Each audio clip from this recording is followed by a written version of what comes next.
Cool. Good morning, everyone, and welcome to day 3 of the Benthic Imagery workshop.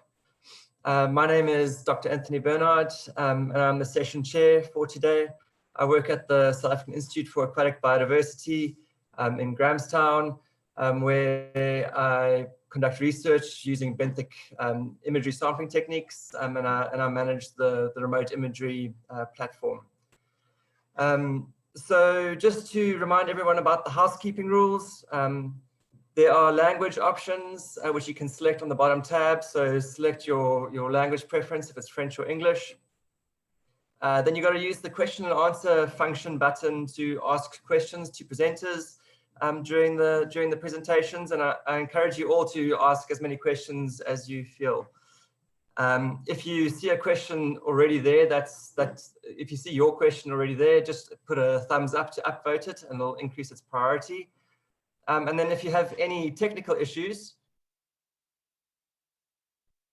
you can post a message.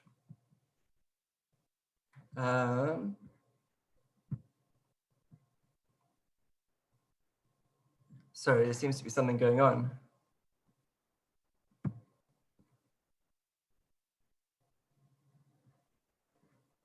There seems to be an issue with my camera. I don't know if you guys can still hear me. Yeah, we can still hear you, and you can keep going. Okay, cool. All right, sorry about that. Yeah, so if you have any technical issues, which I'll post across now, you can use the chat box. And then there are breaks at 10:30 to 11, and then 12:30 to 1:30 for lunch. All right, so today's session focuses on the all-important but less glamorous aspects of imagery-based research, being the data processing, image and video annotation, and then data analysis.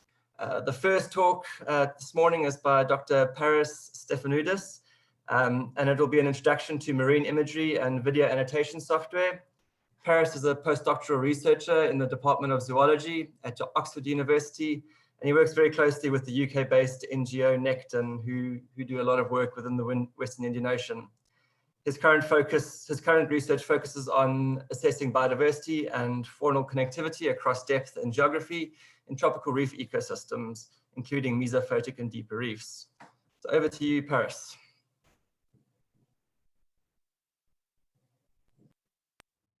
Hello, my name is Dr. Paris Stefanidis, and I'm a postdoc researcher at the University of Oxford and Necton Foundation. And in this presentation, I'm going to make an introduction to marine imagery and video annotation software. So during this talk, I will be presenting some of the available image annotation software that's out there. Then I will help you decide which one you should be choosing or what to consider before choosing one software, and then specifically focusing on software such as ImageJ, Transect Measure, and Event Measure that I've been using in my work, as well as touch a little bit on other software as well. And finally, I will conclude by looking at the consistency during annotation, as well as some other measures that you can take to make your annotations more standardized, such as the use of open nomenclature signs. Now, looking again at the steps in the use of marine imaging for ecology, this presentation is going to move beyond the survey design and the acquisition or collection of data that has been already addressed, and we're going to be focusing on the annotation aspects of it. And by annotation, we mean the process of documenting what is observed in marine imagery for the extraction of physical, biological, and ecological data. There is a plethora of available marine image annotation software. This slide is trying to summarize some of the most common ones available, but bear in mind that there are probably many more and new ones are being developed continuously. Some of the commonly used software in marine surveys and studies are highlighted in orange, and probably you are aware, many of you, with CPCE, Beagle or CATAMI, and I've personally been using Event Measure, ImageJ, and Transect Measure, and I'm going to be focusing on those software a little bit more throughout the duration of this talk. Now, with all these options, probably you are left hanging with a question: which software should I be using for my own work? Now, ultimately, this will be dependent on a variety of factors, some of which we're going to be addressing here. First of all, imagery input. Does the software you're going to use work with images or videos? Because that's going to limit on which software is applicable to your particular survey. Secondly is the ability to annotate in real time or real-time annotation. For example, this allows you to capture images in real time during an expedition, and this might be very useful if you're trying to illustrate occurrences of specific organisms during a dive, and that information might also help you prepare for subsequent surveys. Now, only a small number of software packages that actually have this feature available, and these include FrameGrabber, OFOP, VirtualVan, or IRLS. Now, another important factor is posterior annotation. That is, images captured in posterior annotation can be used to illustrate annotated objects on video and in object catalogs or databases. Another important feature is database connection, and for example, software such as Beagle do have that option, and it might be very useful depending on your survey. Language is another important factor, and for example, if the software is open source, which might allow you to sort of customize some of the functions that might be more relevant for your study. And finally, operating system and costs. Now, operating system is going to help you decide if you're using Mac and the software operates on Windows, then you cannot use it, and vice versa. But there are some that are actually operating on all operating systems. And of course, costs is probably one of the most important ones, because there are freely available software, or some that are very cost effective and cheap to get, but there are others that have more capabilities, but they're quite costly and sometimes prohibitive to use for a lot of people. Now, all of these specifications that we just sort of touched about are extensively discussed in a review that has been published in 2016, and bear in mind, 5 years is a long time when it comes to image annotation software, because there are new developments and sort of new software coming up every year. But nevertheless, it's a great sort of resource which will help you and give you a good indication of which software might be more suitable for your needs. And just to give you an example of what information you will be finding in that review that I just mentioned, it provides these big tables where you have all the different, some of the available software, and then you have all the specifications, and then each software is being compared against each other. So you can see, depending on what you want to use and what is necessary for your survey, you can make a more informed decision on which software is best for you. And it does this for the specifications that we already touched upon, but then it also has a more detailed table where it goes into more sort of advanced features of each software, and it tries again to sort of compare each software for all these different advanced features. So that's really useful, and personally I have found I have used it a lot when starting to sort of get into the world of image annotation software a couple of years ago. This is one of the first places that I sort of like helped me inform which software to use. So as I said previously, I have been using some of the software that I have been presenting to you, specifically ImageJ, Event Measure, and Transect Measure for my work, and because I know them a little bit better, I'm going to sort of focusing on them during this presentation. I will start with ImageJ, and first of all, some of the pros and cons of using ImageJ. So one of the major advantages of using ImageJ is, of course, that it is free. It is open source, which means that if you have good programming skills, you are able to do actually a lot of other things that might be useful for your analysis. The only sort of downside to that, even though I sort of list this as an advantage, is that you have to have good programming skills to do that, and that is not the case for a lot of marine scientists. And then of course it has a lot of it does work on many different platforms, so it can work on Windows, Mac, and Linux, so you have no issues there if you're working in a group where different researchers use different operating systems. And because there have been a lot of sort of packages written for ImageJ, there are many other image analysis tools that may or may not be relevant to your work. But it's good that they exist in case you want to do this. For example, it has a lot of options for correcting the quality of the image, or sort of or color correcting your image, which might be very applicable for a lot of the sort of deeper water footage that you might be getting. Now, in terms of cons. It's a not very user-friendly software. So even though you would be able to do some of the basic sort of function, it's not as straightforward what you should be doing. Although I have to mention that a lot of that information exists on the internet, and because it's open source, you will be able to find answers to most of your questions usually just by Googling it. How would I do this on ImageJ? Very much similar to what you probably are doing with ROR Studio, where a lot of the information exists on the web.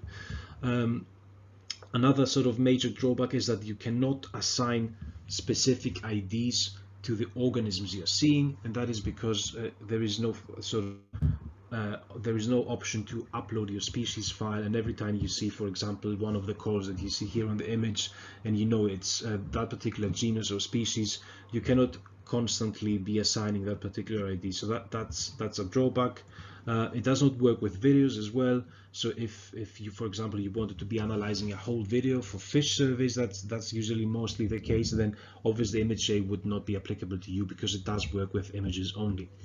Another sort of drawback is it cannot browse images. So if you have a folder with all of your transect images, for example, you would have each time to open them manually and close them in order to be annotating them, which of course takes more time.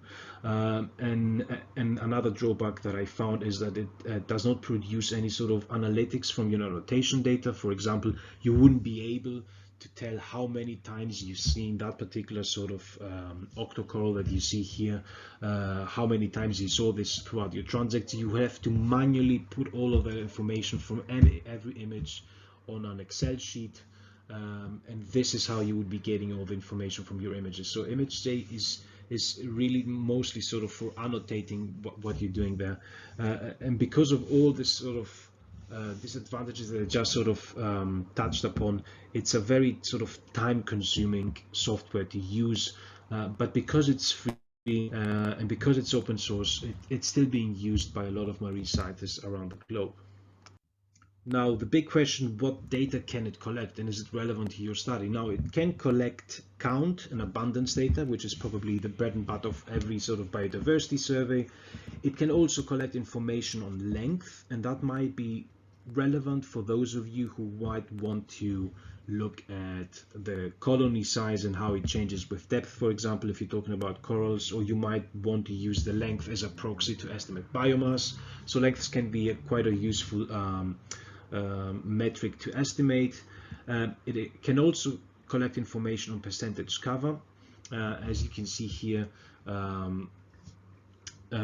you can do this manually, so it does not necessarily overlay dots as you would have it on a CPCE software, for example, that is typically being used to estimate cover for coral reef areas, but you have to draw around things in this case in order to be able to estimate the surface area or the percentage cover.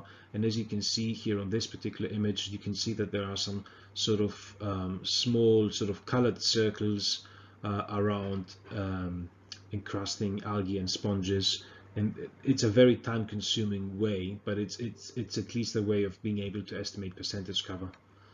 And finally, it does allow for a standardized data collection, and the reason for that is it's because it allows you to sort of draw virtual quadrats, and they can be overlaid on top of each image, and if all of these quadrats have the same sort of surface area, then you're sort of standardizing the amount of area you're serving from each image.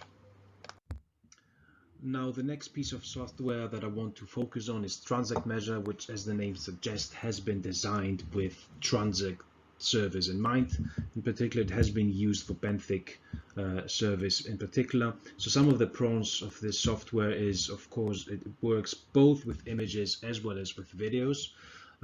It does also have a lot of other image analysis tools. For example, it might allow you to change the color settings of your image. So, for example, color correct it if that needs to be done.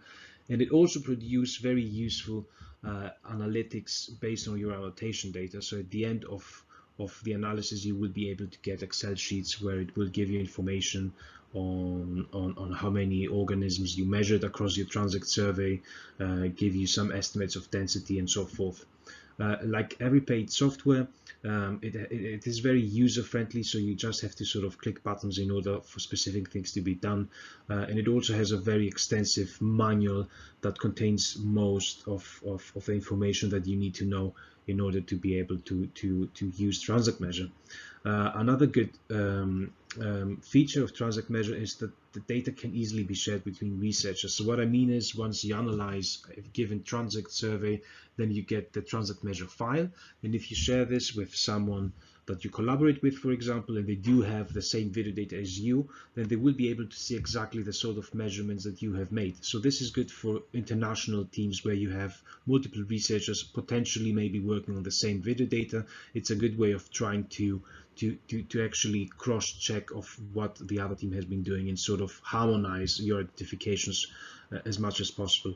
And two other functions that I have been finding really useful is the replace and the find function. So the replace function is if you want to change the ID of any given organism to something else. For example, you decided that sponge species 10 is actually sponge species 5, then you can actually do this very easily within Transact Measure.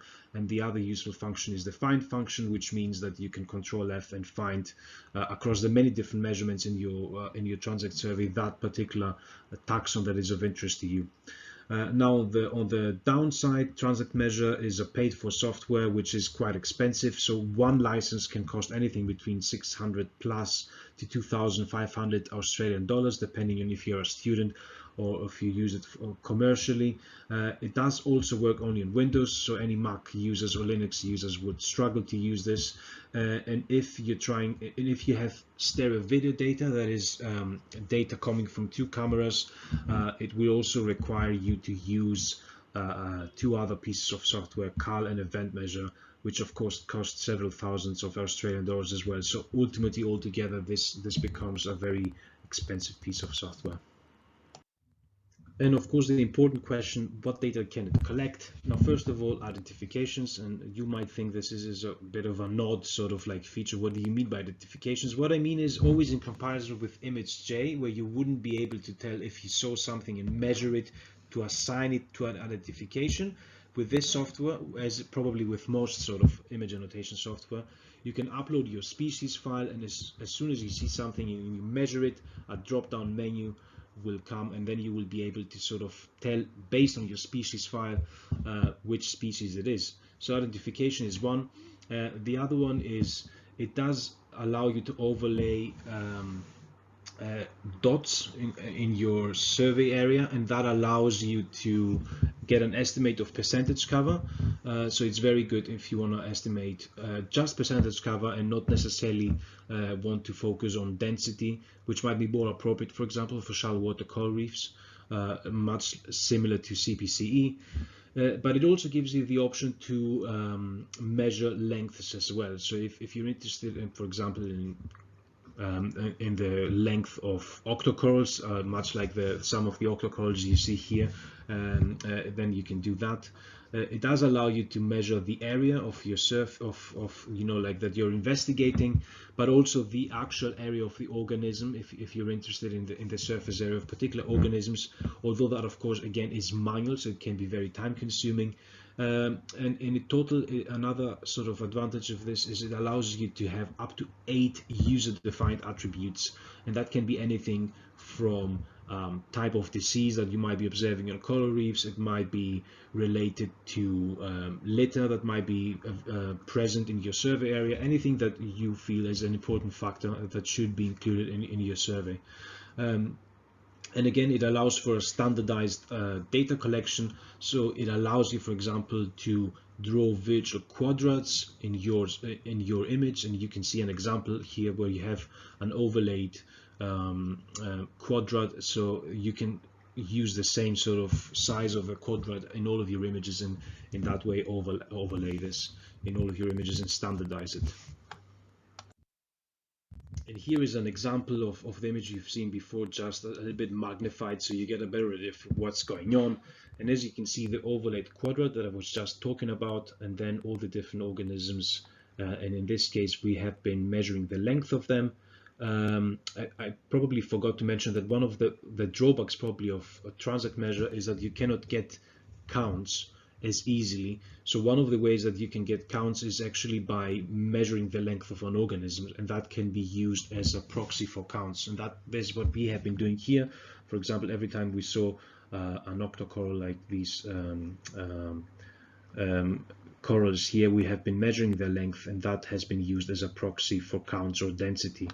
And then all the different dots that have been used to estimate the percentage cover of the different organisms, as well as the substratum composition. And here is another example of transect measure used in shallow water coral reefs. And the reason why I'm showing this is because it does allow you to see how transect measure actually looks in terms of you know, like the options you have once you click on one of the points. And you can see here in the middle of this picture, once you click on that point, then you get all of these options, all the different attributes with where you can assign IDs based on the species file.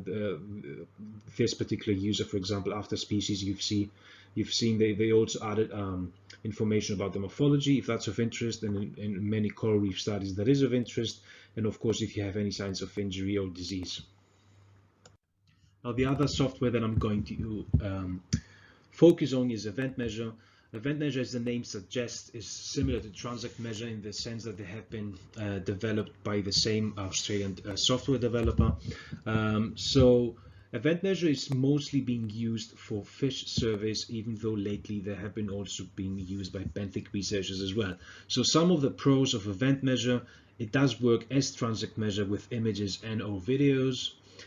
It does have other image analysis tool. Again, sort of if you want to color correct your images, you can do that in Event Measure, and it does produce very useful sort of summary statistics of all the data that you've annotated in terms of how many, for example, organisms you saw in that particular transect, and other useful metrics.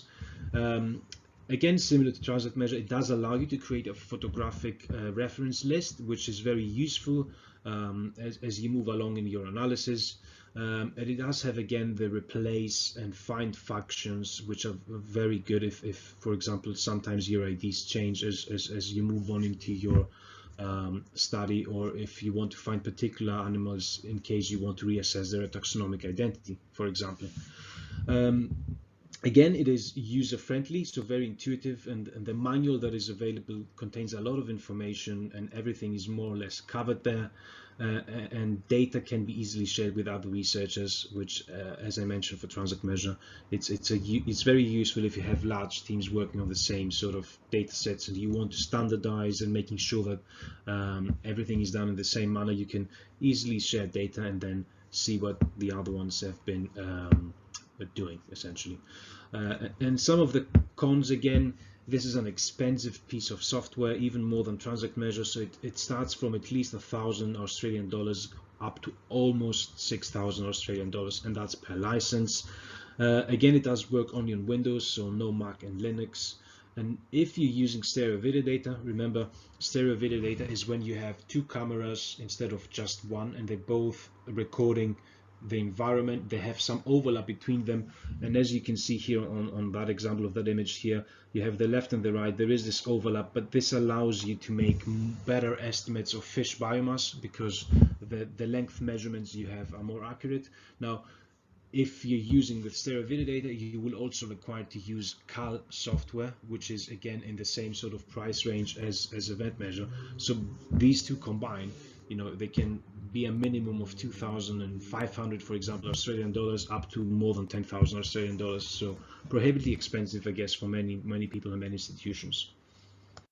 Now, in terms of what data it can collect, much similar to Transect Measure, it does give you information identifications, meaning that if you're making a measurement, like in the screen grab you see here, then a window will pop up and you will be able to assign an ID to it based on the species file that you already uploaded in the software. In contrast to Transect Measure, it does give you counts and abundance, which is a very useful metric to have, and it also allows you, again, similar to Transect Measure, to have length measurements and 3D length measurements if that's of interest. And again, 3D length measurements you get if you have a stereo video system, so you have two cameras just instead of one.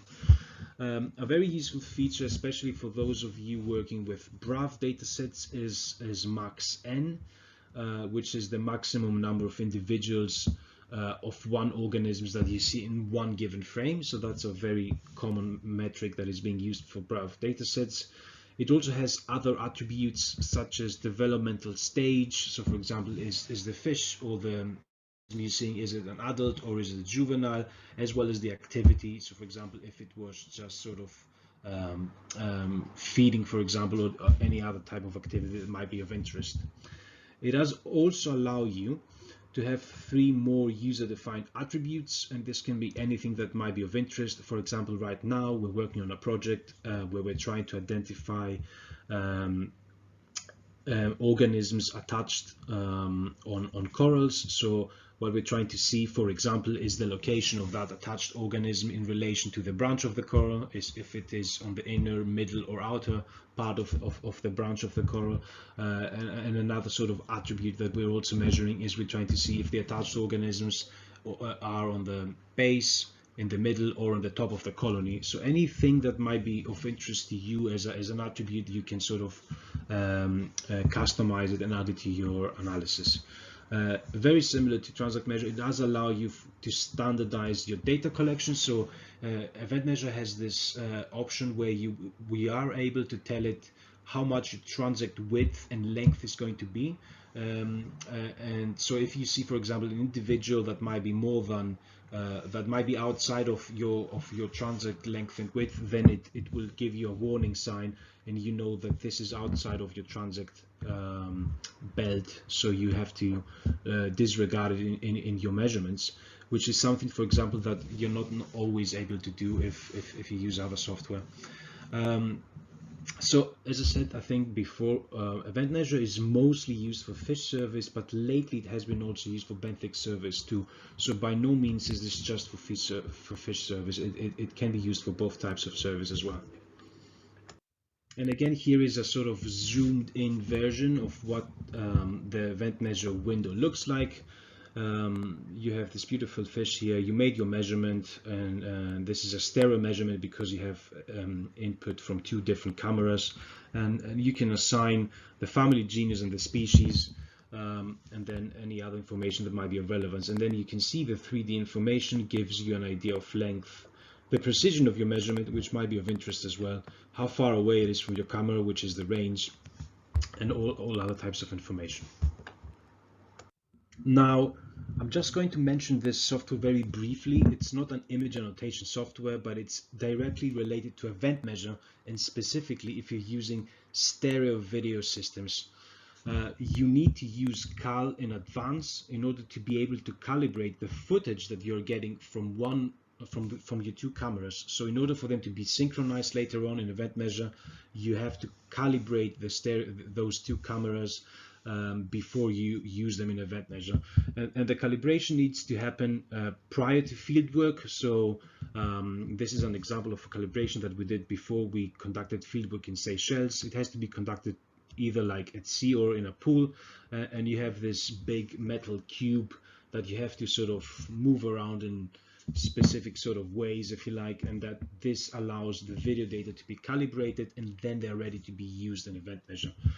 So this is not an image annotation software, but it has to be used if you're using stereo video data in Event Measure. And finally, just a shout out to other very popular pieces of annotation software that people use. The first one is CPCE, and this is going to be covered by 2 more lectures during this workshop. And then Beagle, which is going to also be covered by another lecture. So I'm not going to delve into those, but they're pretty sort of popular amongst marine scientists. Now, before I finish, I just want to touch on 2 important issues that relate to image annotation.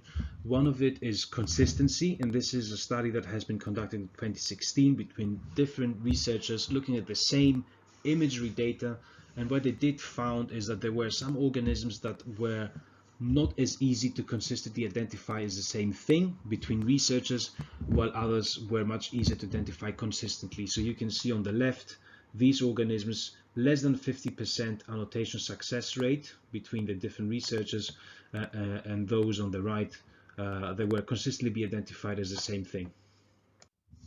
Now, this lack of consistency between taxonomic identifications by different researchers can sometimes be an obstacle and a barrier when it comes to comparing different studies with themselves. So there are some ways of sort of mediating that effect. For example, you may want to consider using a standardized vocabulary for identifying specific parts of the benthos, and the CATAMI classification scheme, for example, is a step towards this. Again, this is going to be touched upon in a different lecture during this workshop, and you can see some of the very useful features that CATAMI has, and it might be relevant to your survey or it might be not. But one thing that I would suggest is to try and create your own ID guides. It's also really useful. For example, this is what we have been trying to do here for the benthos in Bermuda, and the idea is that once we have that information out there based on our identifications from the footage that we have processed, that information can then be accessed by other researchers that might be working in the same area in the future. Resolution of taxonomic IDs is another issue. IDs from images are often at the genus or family level and very rarely go to species level. You will also have to use in many cases morphotypes or morphospecies. That means morphologically sort of similar specimens. As an example, you can see here Plexarides species 2 is one ID that we had to give to this beautiful sea fan in the waters of Seychelles. And of course, one thing that is lacking in these names that we have just sort of shown you here is that you're not giving a reasoning as to why you had to stop at that particular taxonomic level. And in order to be able to indicate the certainty or uncertainty and the reasoning of your taxonomic identification, it has been recently suggested that you should be using open nomenclature signs, or ON signs, for image-based identification. That paper was published in 2021, and it contains some very practical and valuable recommendations. This gives you an idea on roughly the sort of recommendations that they make, and they suggest at the very bottom row you can see some of the ON signs that you should be using once you make some of the identifications. And I will just show you now what this means in practice. For example, that green sea fan that I mentioned before, we had it Plexarides species 2, and now by putting information such as gen indeterminate, it means that we cannot determine the genus, which might make sense, but at least it gives that information already your identification, so the next one that comes knows that you was not able to identify that particular genus. Another example in the middle, on the bottom, you can see Parasys, and then we put the information such as genera inconclusive, which means that we're not 100% sure that Parasys is actually the correct identification. So by having that additional sort of information gives the next one that will see that image an idea of what your reasoning was when you decided to use that particular taxonomic identifications. And I'm just going to finish by presenting you an online morphotype database that is currently being in the works. It's called Smarter ID, and it's based on a paper that I was involved with a couple of years ago. And essentially what it tries to do is it tries to get all the different images that have been annotated by researchers across the globe, put them in one location. So straight away, if you see something, you know, like for example, an encrusting sponge species 2, and someone else sees an encrusting sponge species 2, you will be able to straight away compare these two and try and understand if you're talking about the same thing. So even though initially it's focusing on the North Atlantic, there are plans to expand in the Indian Ocean too, and we're hoping that it will be fully functional sort of for everyone to access by the end of 2021. And with that, I'm at the end of my talk. Thank you for listening, and if you have any questions, I would be more than happy to answer them during the live Q&A session.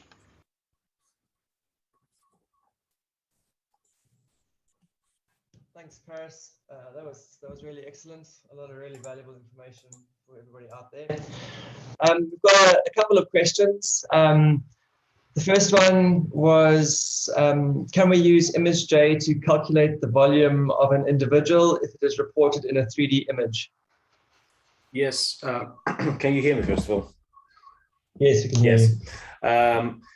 I have never done it personally, but I've seen papers, not necessarily in the marine realm, that have actually used like ImageJ or Fiji, which is the same as ImageJ, to actually estimate the 3D volume of images. So I think it's definitely possible. It might be a bit complicated. It might not work in practice as neat and as clean as you might want it to. So there might be a bit of fiddling around with different parameters to sort of try and estimate it, but I think it is possible. So if the person that asked this, like if you Google, for example, which is what I have done once you asked that question, to be fair, you can see that there is a lot of information out there that people have used this. This seems to be a bit of problematic sometimes, but it's definitely worth a shot, I think. Okay, great. Thanks, Paris. Then there's a question from Rosabella regarding the standardized data that you spoke about. I think it's relating to how you can standardize the data from transect measure potentially.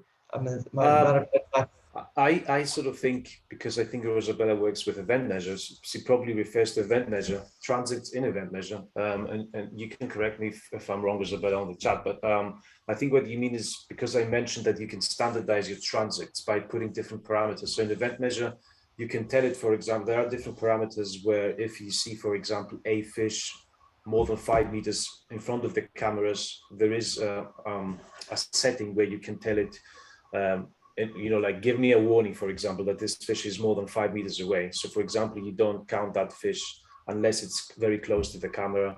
And then you can do the same also for the width of the transit. So you can tell it if a fish is, for example, 2.5 meters further on the right or on the left, again, give me a warning, and then I don't have to count that fish. So you essentially, if you're doing a transit survey, you're standardizing the transit width. So you're not counting anything else. So you can have more accurate sort of estimates of density. Yeah. Okay, that's great. Thanks, Paris. And then the next question, the follow-on, was a question relating to the calibration and why you need to worry about calibrating after a field trip as well. Well, in theory, you shouldn't worry about calibrating after your field work, but there have been occasions, at least in expeditions that I have been on, that for some reason one of the cameras sort of stopped working, which can happen if you're like a couple of weeks on a boat. And then we did the calibrations before, which is like the gold standard that you have to do. But if one of the cameras sort of stops working, they substitute it, then you have to run the calibrations again. At least that's what the sort of developer of the software suggests. Like each individual camera sort of is unique. So if you change one of them for any reason, ideally you should be doing a calibration once you come back from fieldwork again, and then use the relevant calibration files for the cameras that recorded it each time you use them in event measure. Yeah, that's great. Yeah, from our side as well, it's if the position of the cameras relative to each other changes for some reason. Exactly. So if the bar that they mounted on bends, then the previous calibration file will no longer be valid. So you have to do one afterwards to. Yeah, I think when we went on the last expedition, probably everything that could changed. So we had to do all of the calibrations again. Yeah. So it just basically ensures that you do get the length and size data out from the videos. All right. We have next one. Thank you for a wonderful presentation. Can you recommend any reading material or tips for beginners in fish identification, for fish surveys of estuaries and in the marine environment? Right. So I guess for fish identification, it really depends on the area you're working on. So it's I mean, when I sort of started working in the Seychelles area, the first thing I did is I got hold of a couple of books from the area and sort of familiarized myself with them. And then I talked to a lot of taxonomists, and for example, is one example here. And then I sort of like collaborated with them, because in the beginning it can be very sort of difficult to sort of try and get your head around it. And then as you get used to it, it gets easier. I don't think there is sort of like an easy solution to try and know all of the fish. It just takes time, and you have to read a lot of materials, Google online. And there are good sort of databases online that you can be using to sort of verify some of your IDs, like FishBase is an obvious one. Fishwise Pro is probably better for images. Yeah, I think that's it roughly. Yeah, I'd agree with that. Yeah, speak to the people you're working with. Collaborate is a good option for that, to get confirmation of your identifications. The worst thing is they can say no. Yeah, exactly. Okay, great presentation. Thank you. Is there a way to correct or take into account parallax errors and geometric distortion with ImageJ, transect measure, and event measure. I have to admit, I'm not really sure what is meant by parallax errors or geometric distortion. So I'm just gonna guess. Like ImageJ probably must have that sort of option. I'm not sure transect measure and event measure has that option. The only reason why I say ImageJ might have that option is because there are a lot of sort of open source packages, and someone might have the same issue. Yeah, sorry, I'm not really sure what is meant, but I don't think transect measure and event measure can do that. Yeah, I think if you're using stereo cameras, then you can obviously take into account the parallax. I would assume by getting a measurement, it gives you the accurate measurement. A single camera, you won't be able to do it in event measure or transect measure. Yeah, I don't know. I think. Okay, from Sisanda, good morning. Great talk and very informative. Can you share the license of event measure within your institution? I don't think so. So the way event measure, or all the CGIS software, which is like event measure, CAL, transect measure, they work with a USB key. Here is one, for example. I can't see it because I have the background.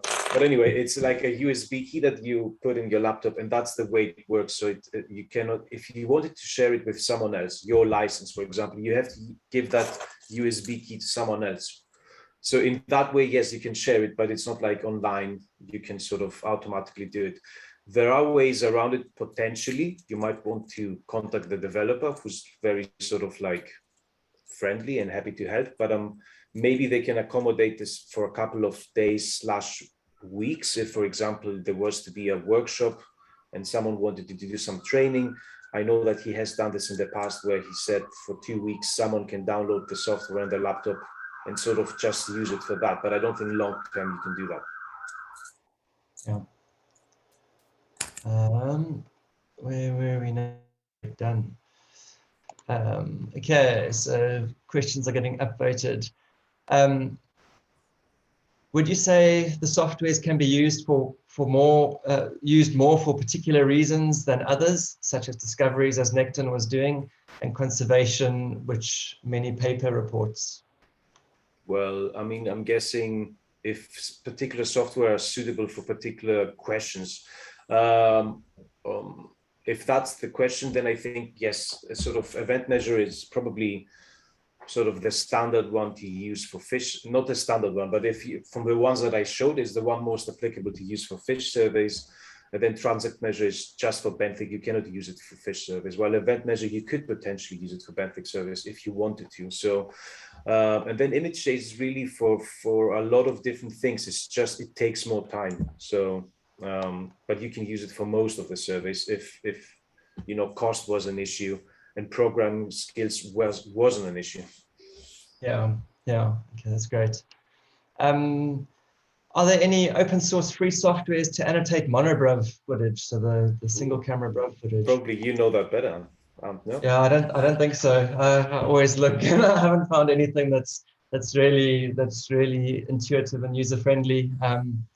Yeah, you'd hope that someday somebody comes up with something free for the video annotation, but at the moment I don't think there is. But I guess a monobrav is a single camera. So in that sense, any software that analyzes single cameras is this. Yeah, it's no difference if it's a brav dataset or not, apart from the max end. You know.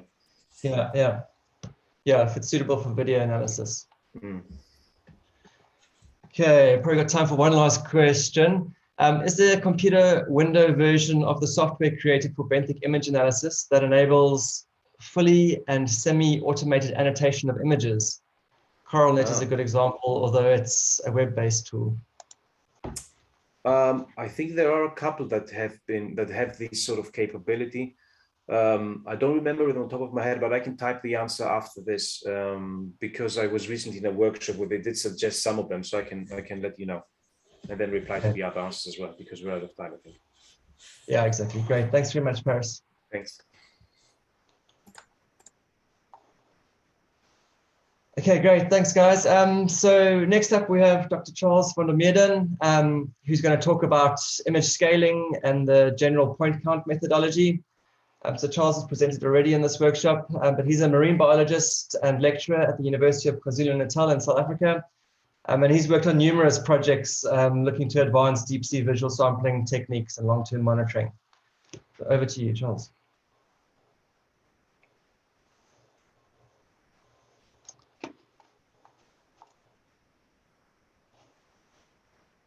Hi, everyone. It's Charles again here. And I'm going to be talking in this seminar, in this lesson, about some of the issues that I've come across. So this is not sort of prescriptive. I'm sure there are often loads of solutions to different aspects that I'm going to be talking about around sampling, particularly image scaling, and point count. This is largely to do with sort of lower end of complexity in terms of the benthic camera equipment, so mainly towed cameras and drop cameras. But I hope it's going to be useful in your own thinking about what you need for your projects and what you're actually trying to do. So I think some of this would have been touched on probably in much more detailed ways or better ways, but obviously gear selection is important. So just generally, as we're thinking about projects, your gear needs to be appropriate, of course, for what you're actually trying to do, as well as for the habitat that you're working on. So I quite like this this quote. If you're studying something that you're only interested in, like habitat forming epifauna, do you actually need to worry that you're not sampling the very small or cryptic fauna or infauna? Of course not. So it's all about being targeted to what you're actually trying to do. So of course, just generally with benthic sampling design, most of this is just carefully designed observational surveys, and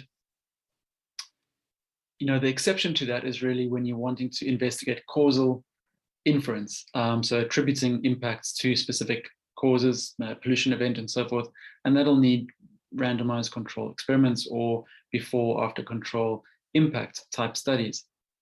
But ultimately the sampling gear must produce data that is relevant to your research question, represents the population, so in this case epifauna, so that your sample mean is relevant to your population mean or represents it well enough, and we need to be sure that we're getting enough information within our data that we reduce uncertainty.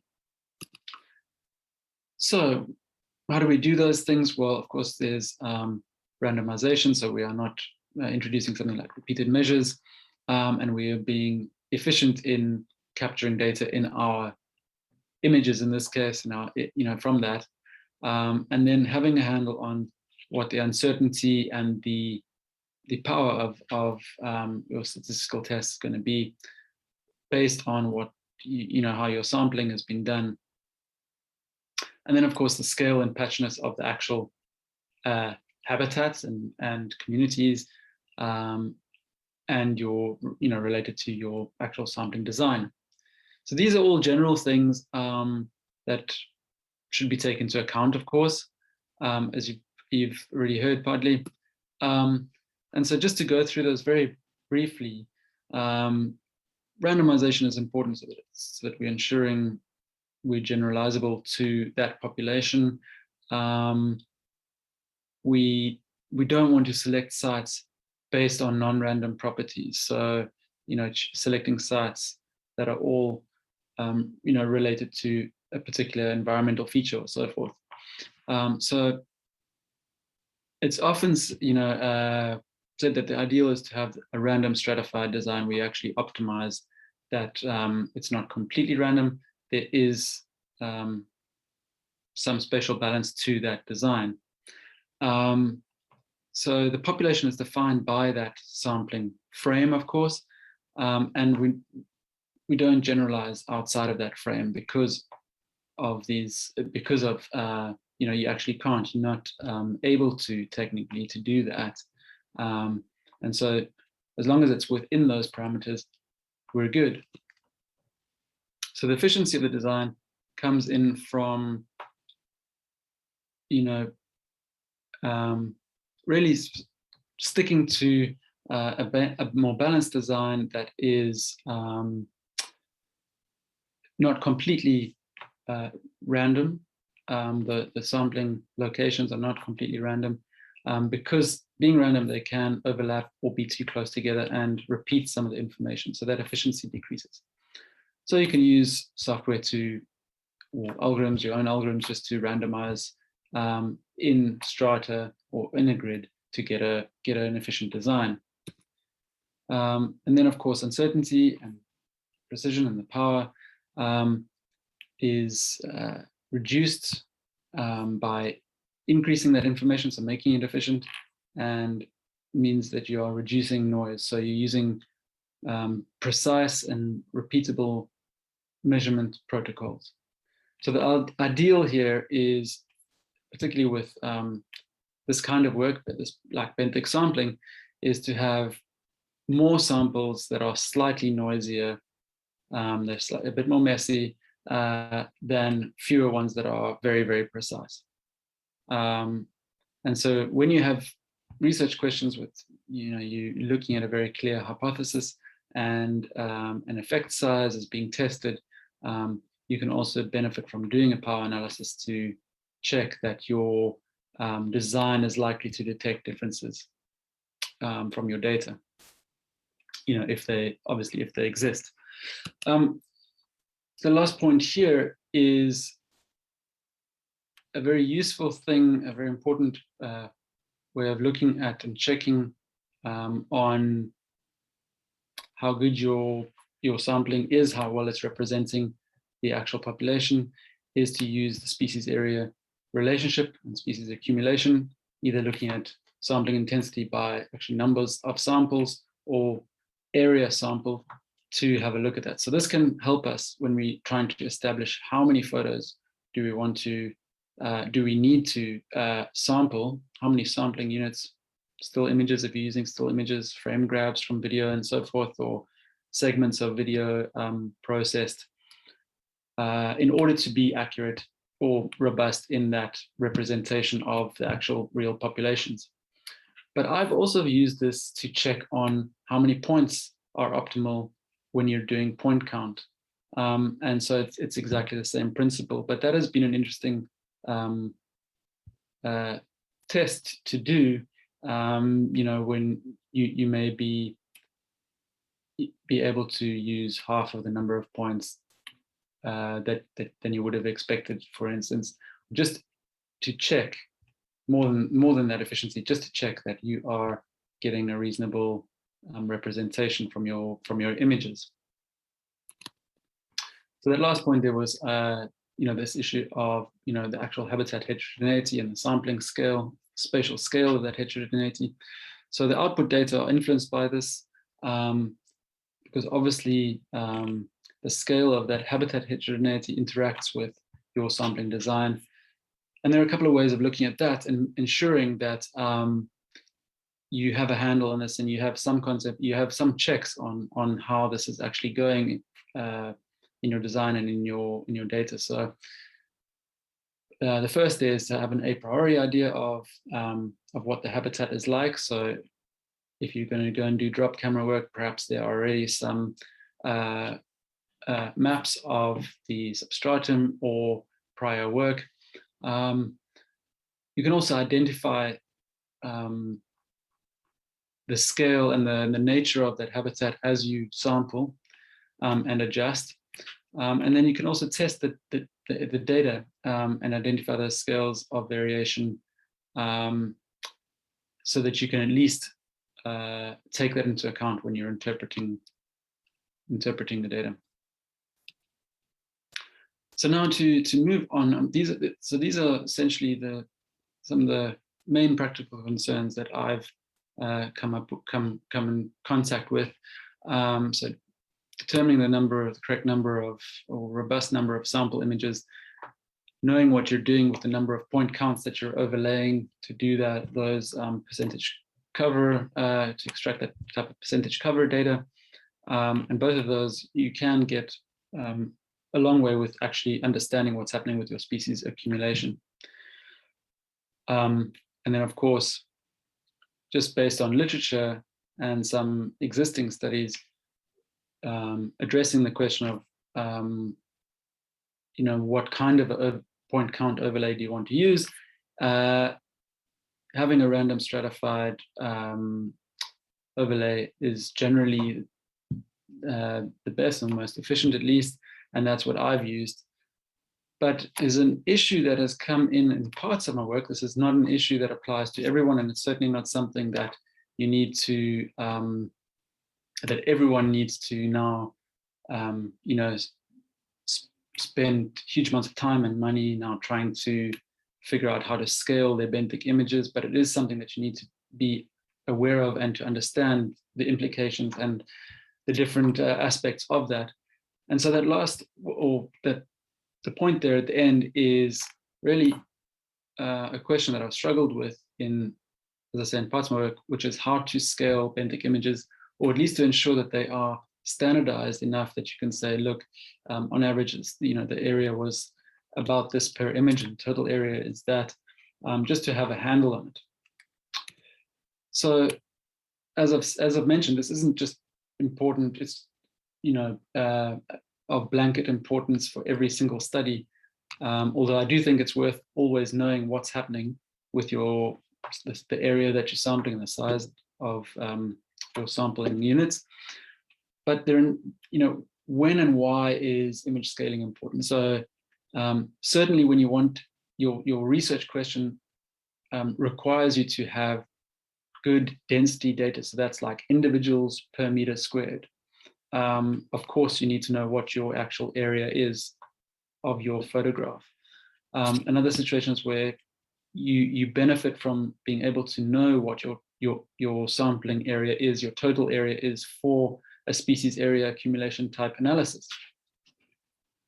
The most important thing in my work has been the case where you use oblique imagery. So that is photographs of the seafloor taken at an angle. And then finally, I see this as, as I said, generally important to have some concept of how standardized your images are in terms of their area. Again, this is mainly important for oblique systems, so towed cameras, ROVs that have an angled forward-facing camera, and so forth. So that is not to say that this necessarily always requires extreme accuracy. For the work I'm going to talk about next, is aiming for at least sort of less than 5% error in your area calculations. But of course, if you're using sort of proprietary software and very complicated imaging systems with multiple lasers, or you're taking images in a way that you can do 3D modeling and measure things in your images, then obviously that accuracy is already going to be, that is like the top end. What we're talking about here is almost the DIY solutions for a relatively less complex system, a towed camera, to get some handle on your image scaling. So there are a variety of ways of trying to do this, and obviously if you have multiple laser markers, so lasers making marks on a substratum that you can measure it and you have software, great. An ROV camera angle, so information from the ROV about the camera angle and the ROV's altitude, that can be put into used manually or used in your own scripts or software. But what I'm talking about here is the use of calibration images to actually do this, to get a handle on what's happening with your sampling area. At the very lowest end, the least complex, is at least to have some idea of what's happening by, in the case of, say, an ROV with 2 lasers, to use those and use the benthic horizon. In other words, when you see that benthic horizon at the edge of the frame, you can sort of standardize that and at least use those 3 pieces of information to get a more standardized or more standardization across your images. So to make it clear, when you're using a drop camera, the gear orientation is such that it's perpendicular to the substratum. And because of that, the scaling situation is very simple, and you don't really need to worry about it beyond knowing what that footprint is of your camera. So that is because that angle of incidence, or the optical angle of the camera, is perpendicular to the substratum. It's hitting at 90 degrees. Assuming we have a generally flat surface, those deployment parameters are the same. You have the same height of the camera and that same angle. So that area is easily calculated. And often you actually have the foot of the frame in there, so you don't even need to do, it's always standardized. So that's great. That's a real benefit of these kinds of systems, because you don't need to worry about your scaling. It's all done. You know what you're dealing with. But my situation was using a towed camera, as I say, and this is oblique imagery, which automatically should just raise a bit of a red flag to say, okay, how are we going to deal with this? Does our system have lasers to scale this appropriately, or software, or are we going to have to work out how to scale them ourselves? Which is kind of what happened with the work that I did. So technically, with these three elements and sort of standard geometry, and you can think of it in photogrammetry terms, but with these three elements in the gray blocks, so the height of the camera, the angle of view of the camera itself, the lens, so it's like your field of view, that angle, it changes from GoPro to a DSLR, and according to specific lenses. Knowing that, and the height and the angle that you're actually working with, you can technically or theoretically know the area for that set circumstance. But now this is fine if all your parameters are constant and you are fairly happy that your substratum where you're working is very flat and doesn't have any real major undulations or features. But the problem comes in when we realize that, okay, because this oblique image is a trapezoid, changes in that substratum topography, or changes in how your camera system interacts with the substratum, can mean quite drastic things for your area. So we'll see how that actually works in a moment. The important point here is that you are getting this trapezoidal area, and what that means is that the base of your image, so closest to the camera, is going to be covering a very different ground area to the top of your image. So in our case, with a ski monkey camera, this is a heavy piece of equipment. It's 450, 500 kilos heavy in weight, and in one of our main survey areas, the sediment or substratum is very soft. It's fine sediment. And so what we ended up finding is, although it was very flat, the camera frame was sinking into the ground, into the substratum, 20 centimeters, 30 centimeters. And it was only when you start calculating the changes or the different scenarios, you realize how much that area in your images is actually affected. So with all sorts of things like the camera digging in and changing that angle. We also had a lot of situations where we had big undulations, like not ripples, I mean actually, a big ½ meter or 1 meter mounds that the camera was continually bouncing over. So the oblique nature of a system like this exaggerates, it really exaggerates the differences in ground area from one image to the next in a situation like this.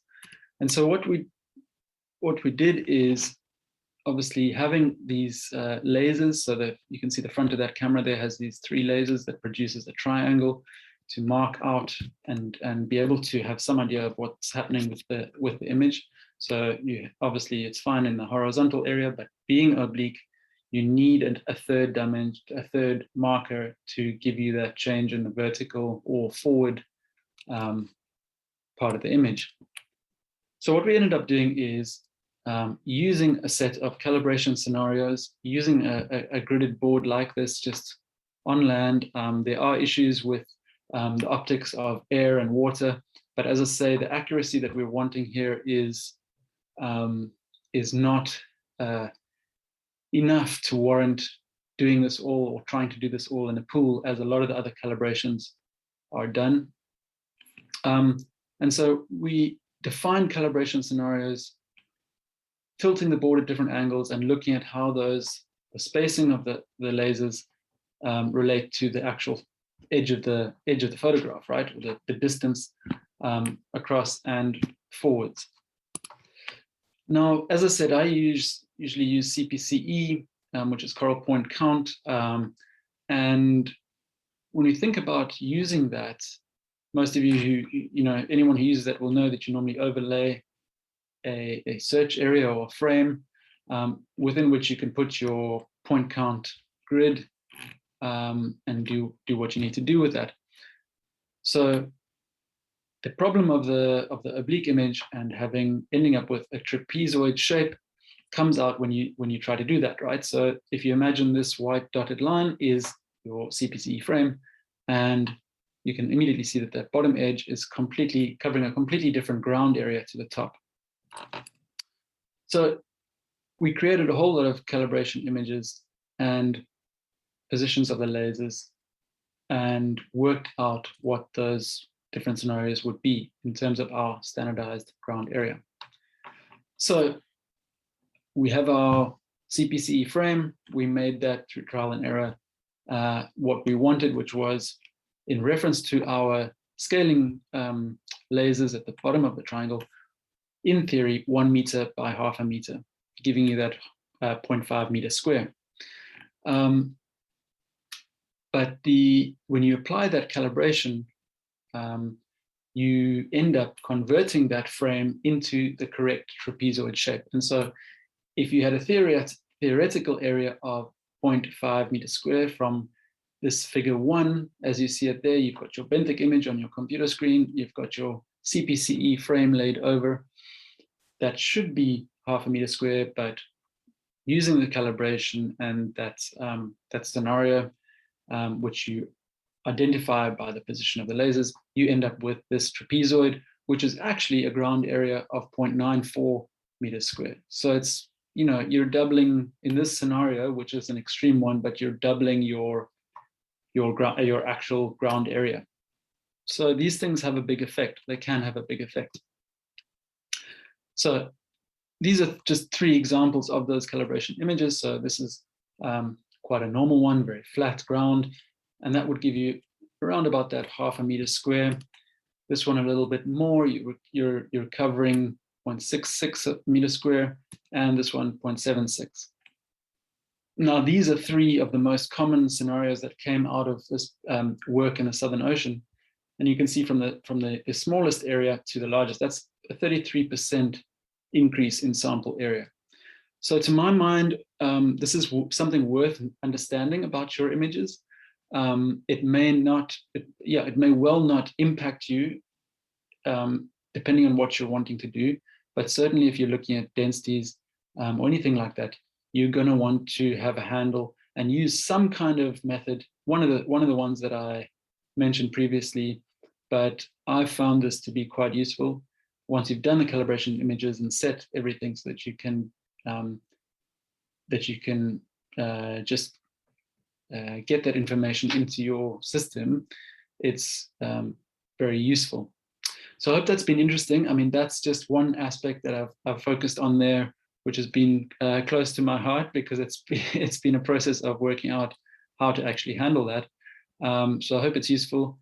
I think in closing, I'll just say that all of the things that that I've spoken about are worth they're worth considering right even from the very early stages of projects. So even when you're purchasing equipment, have these things in mind. Certainly at sampling design, and of course, definitely at the image processing part of the journey. So thanks very much. That is it's great to have been here in this workshop, and yeah, just wish everyone well. Thanks very much.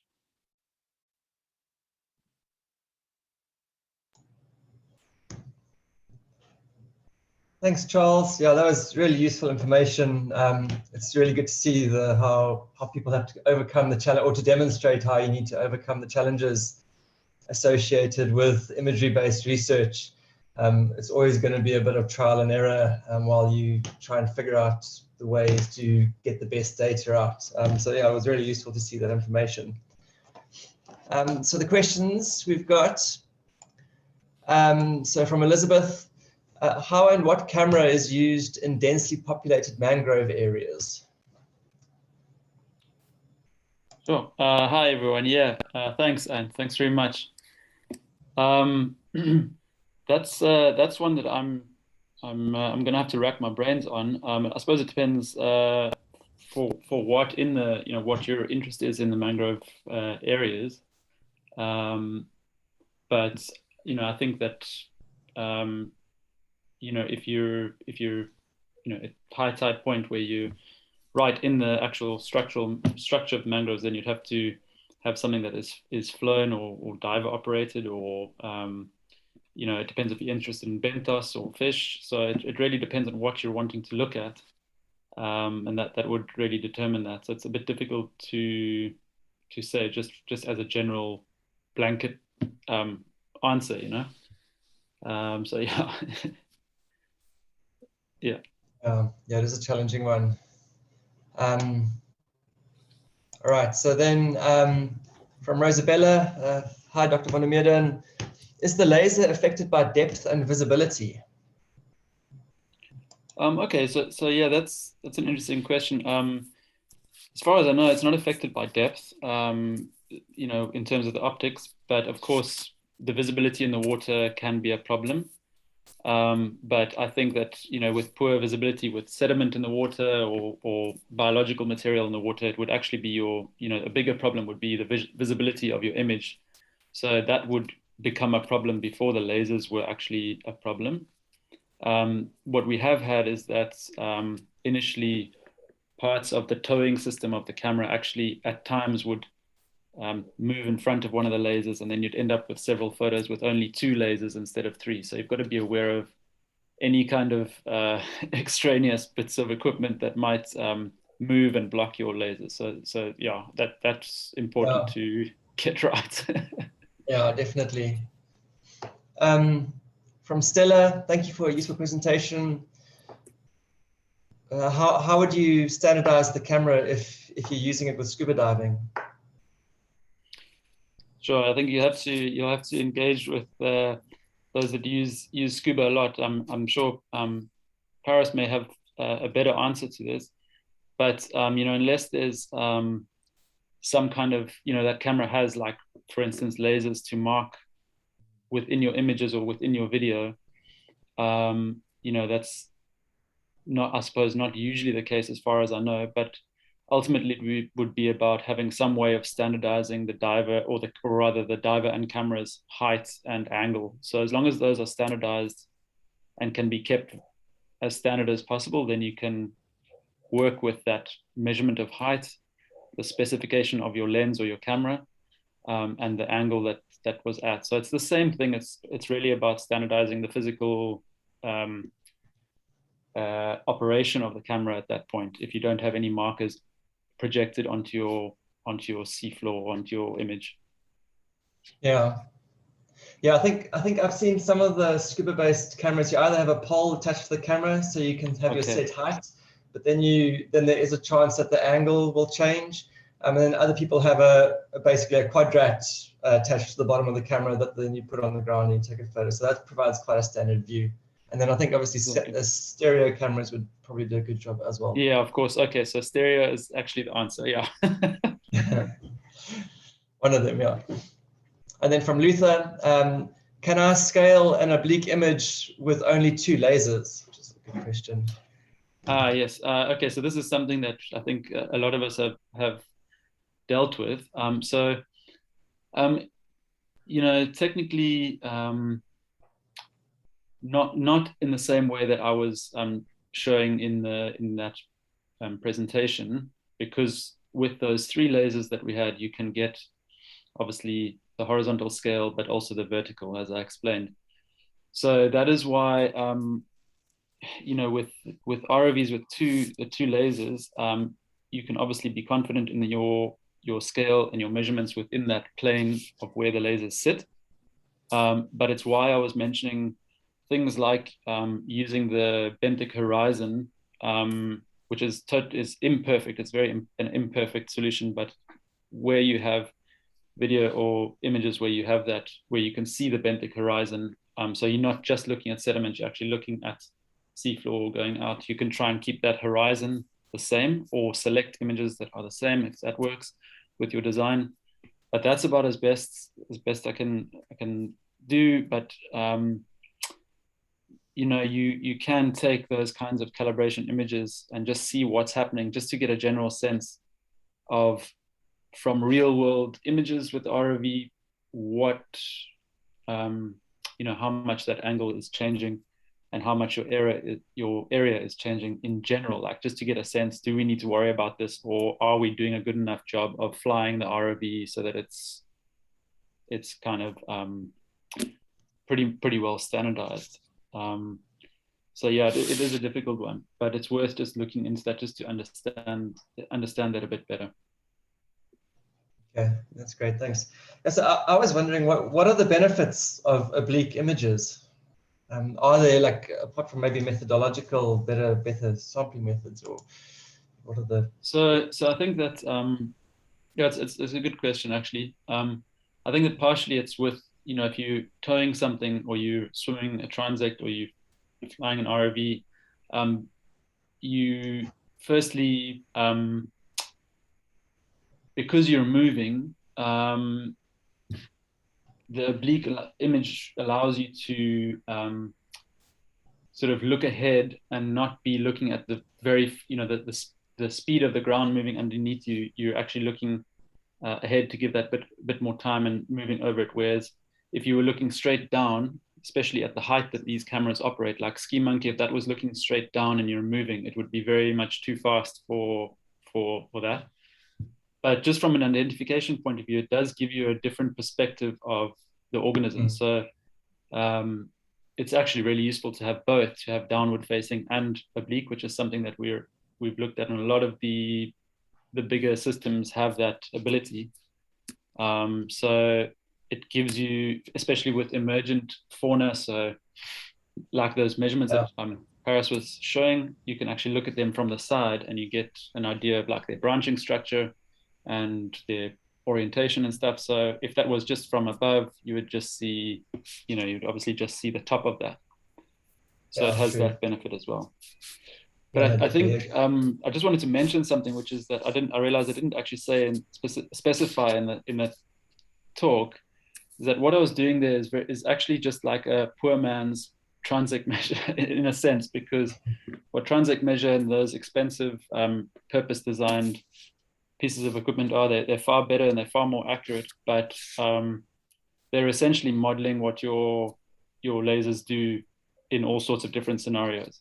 And so, you know, it's just to mention that look, it is a lot of work to go and work out all these calibration scenarios and then use like a template to see quickly which scenario your image fits. But at least in our case, with having 3 lasers, it was a workable solution with, you know, before we actually got something like transect measure. So the point is that transect measure would obviously invalidate that. You wouldn't need to do any of that if you have an instrument like, or software like transect measure, for instance. Okay, yeah, that's very interesting. It's good to I guess, demonstrate as well that there are solutions to overcome these problems. Yeah. That's great. Oh, cool. A new question. Would standardize using numbers of annotation? So the question is, yeah, so would standardize using number of points annotation, okay, without challenging the size of photoquadrat image? Yeah, if I understand, I think you've got to be careful with this, because it's actually it's a bit of, for me at least, it's a bit of a brain twister, because if you have, for instance, in our case, with an oblique angle and a photograph at an angle like that, and you want to standardize by number of points, so you want to disregard the area that you may have and just say we're going to put 100 points on there. It's an interesting one, because you're essentially, you're by probability, like you've got 100 chances to pick up an animal, but that's spread over perhaps a bigger area or a smaller area. So I think also depending on the work you do, and especially if you have a case like you've got an ROV image with 2 lasers, and it's not changing much, I think that's, especially just for general surveys, it's absolutely fine. But it becomes a question of whether you keep if you're interested in the density of points, or just the overall like probability, the number of points. So you can obviously have 100 points per meter square, or 100 points per 3 meters square. So it depends on how interested you are in keeping that standard. And I've actually seen in the literature that people actually argue for keeping the density standard versus keeping that probability standard, and vice versa. So it is a tricky question, but ultimately it comes back to how accurate you need to be, and how variable, for me, really, how variable your images are. If you're finding that you've got some that are very, very close to the substratum, much smaller area, and some that are much bigger, then, I'd be careful of that. But if they're generally quite well standardized, same height, same kind of angle, then standardizing by the number of points is obviously a good idea. Yeah, great questions. I don't know if anybody else has any other questions that they would like to ask. I don't see any hands up. So yeah, thanks, Charles. That was excellent, really informative, and yeah, nice to see your work. Thanks. And so Tanya says we're going to put a poll out, some questions for everybody before you go off to tea. So that'll appear shortly. Yeah, so if you could just take a moment and answer those questions, that would be great. Thanks.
Okay, so the results are in. From what we can see, all of the above. So in the countries, most people are likely to do both benthic and fish, followed by benthic, and then the fish communities, with the focus on everything as well. That's great. Okay, thanks very much, guys. We're going to take a tea break. Please be back at 11 o'clock for the next sessions.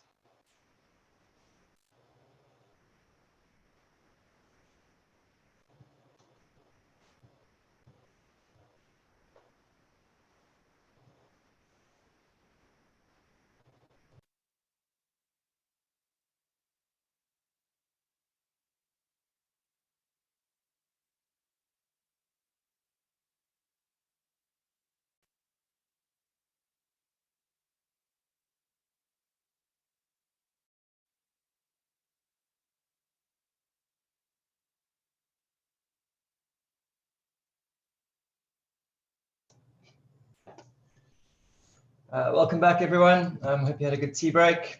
So the next presentation for this morning is by Luther Adams, and it's going to be on image annotation using CPCE and the CATAMI classification scheme. Luther is a young marine biologist who recently completed his MSc at the University of Cape Town, and his expertise lies in remote operated vehicle image analysis and then multivariate statistics. Over to you, Luther.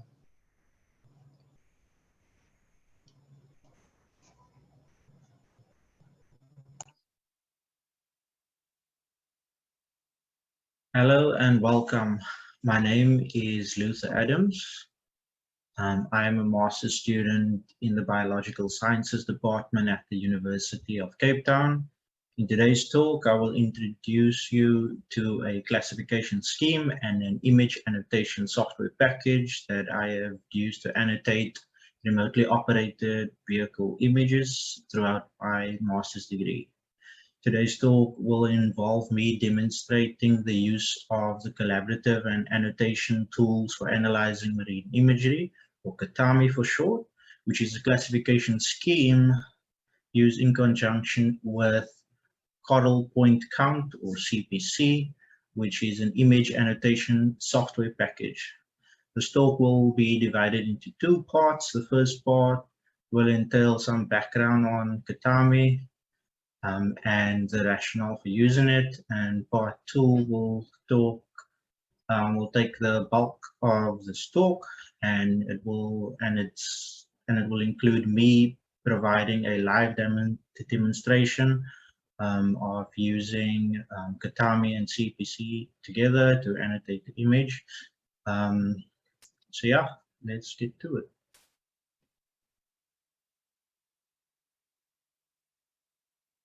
CATAMI is a hierarchical classification scheme for classifying marine images developed by Australian scientists. Its strength lies in its hierarchical structure that combines broad-level taxonomy and morphology to identify marine fauna and flora.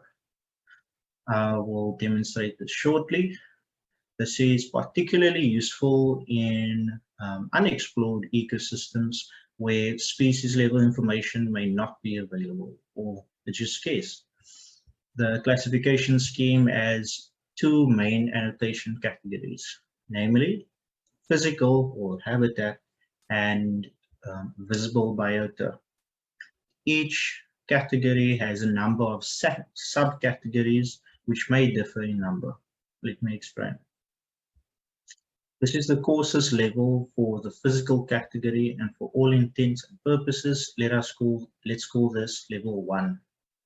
Physical is then subdivided into either substrate, relief, or bed forms.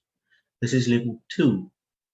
Each of these can be further subdivided, but just let's look at substrate only. So substrate is then further divided into consolidated and unconsolidated. This is level 3. These categories are then further subdivided into various consolidated and unconsolidated substrate types. I will expose you to some of them later. And the same applies for relief and bed forms. They are just simply too many subcategories to illustrate on one slide. The next main category is visible biota. If you remember, earlier I mentioned that the classification scheme uses broad level taxonomy to group visible biota. Thereafter, they are grouped mainly according to morphological traits. Let me explain by annotating an organism in this image. How about that orange thing in the red circle? Firstly, is it biota or an element of the environment or physical environment? And I'm sure we can all agree that it's a sponge. Is the morphology of the sponge a crust, massive, hollow, or an erect form? To me, it looks like a crust. Is the encrusting creeping or Ramos? I think it's encrusting. It's as simple as that. Where this can become tricky is when you are unable to confidently assign this the most exhaustive annotation to an organism, in this case an encrusting sponge. If to say you were not confident in calling it an encrusting in level 4, but you are confident in calling it a crust in level 2, then by all means do so. Just be consistent across all your images. So if you see the same orange thing in a number of images, name it the same annotation with the same level across the board.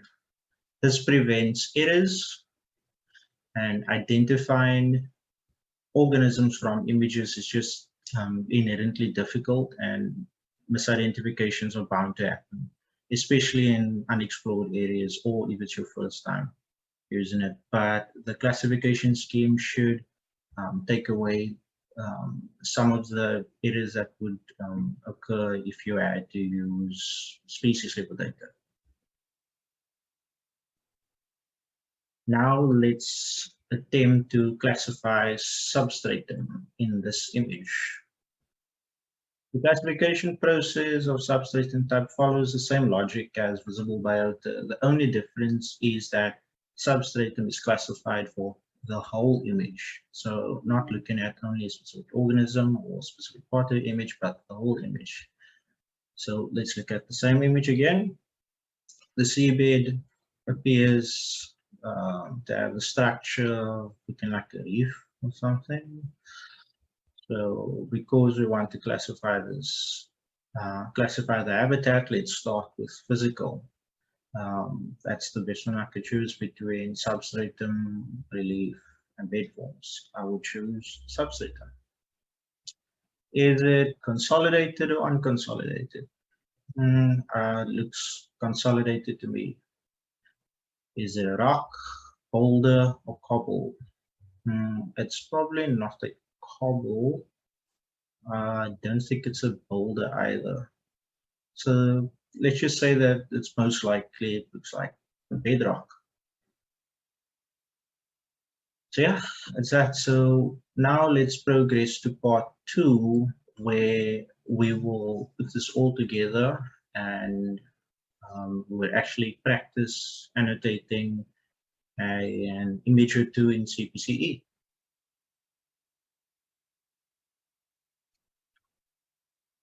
Welcome to part 2. I will now provide a step-by-step walkthrough to guide you through the image annotation process. But let me first orientate you.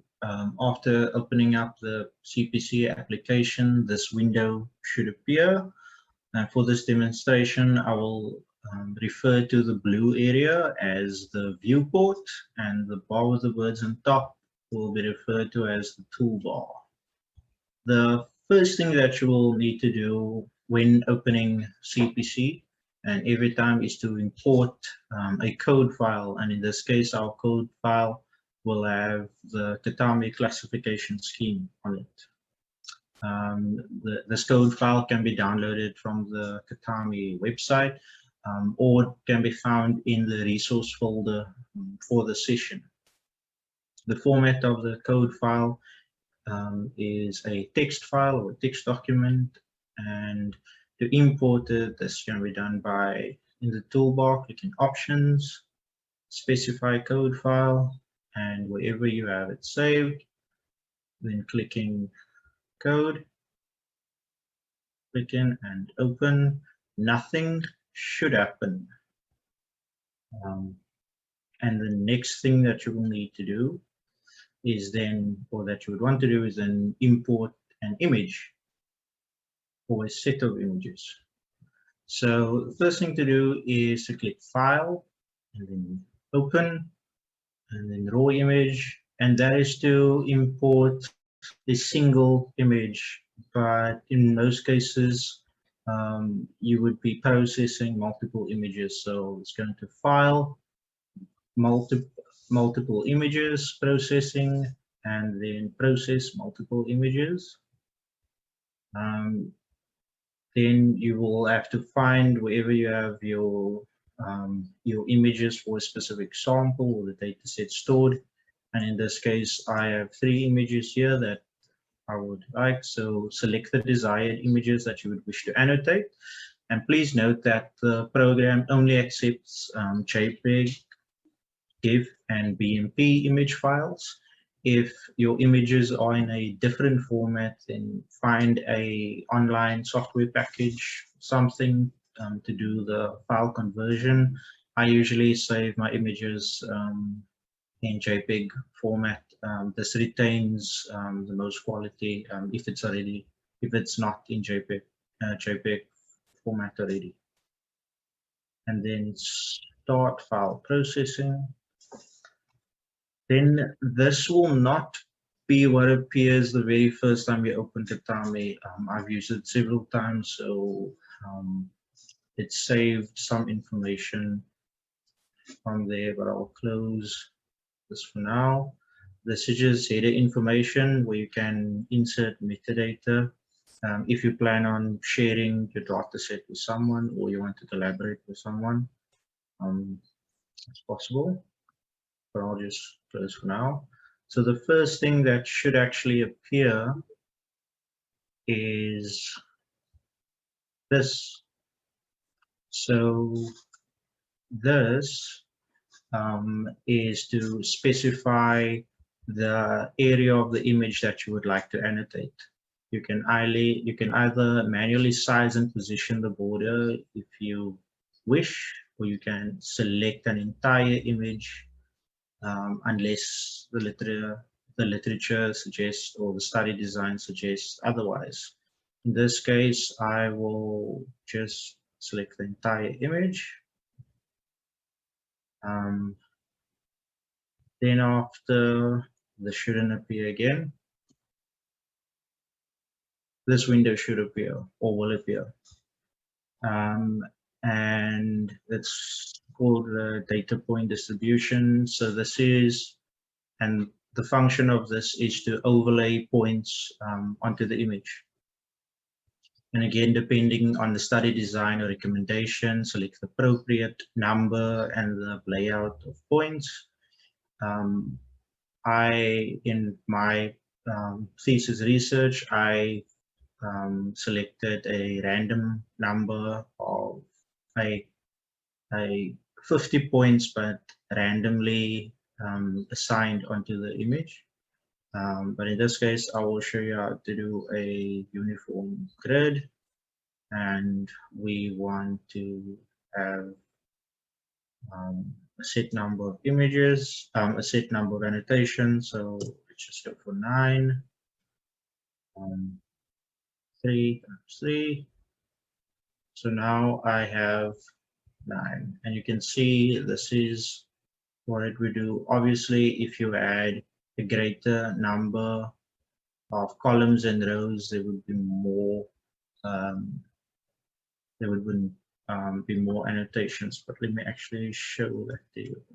So if you go 10 rows,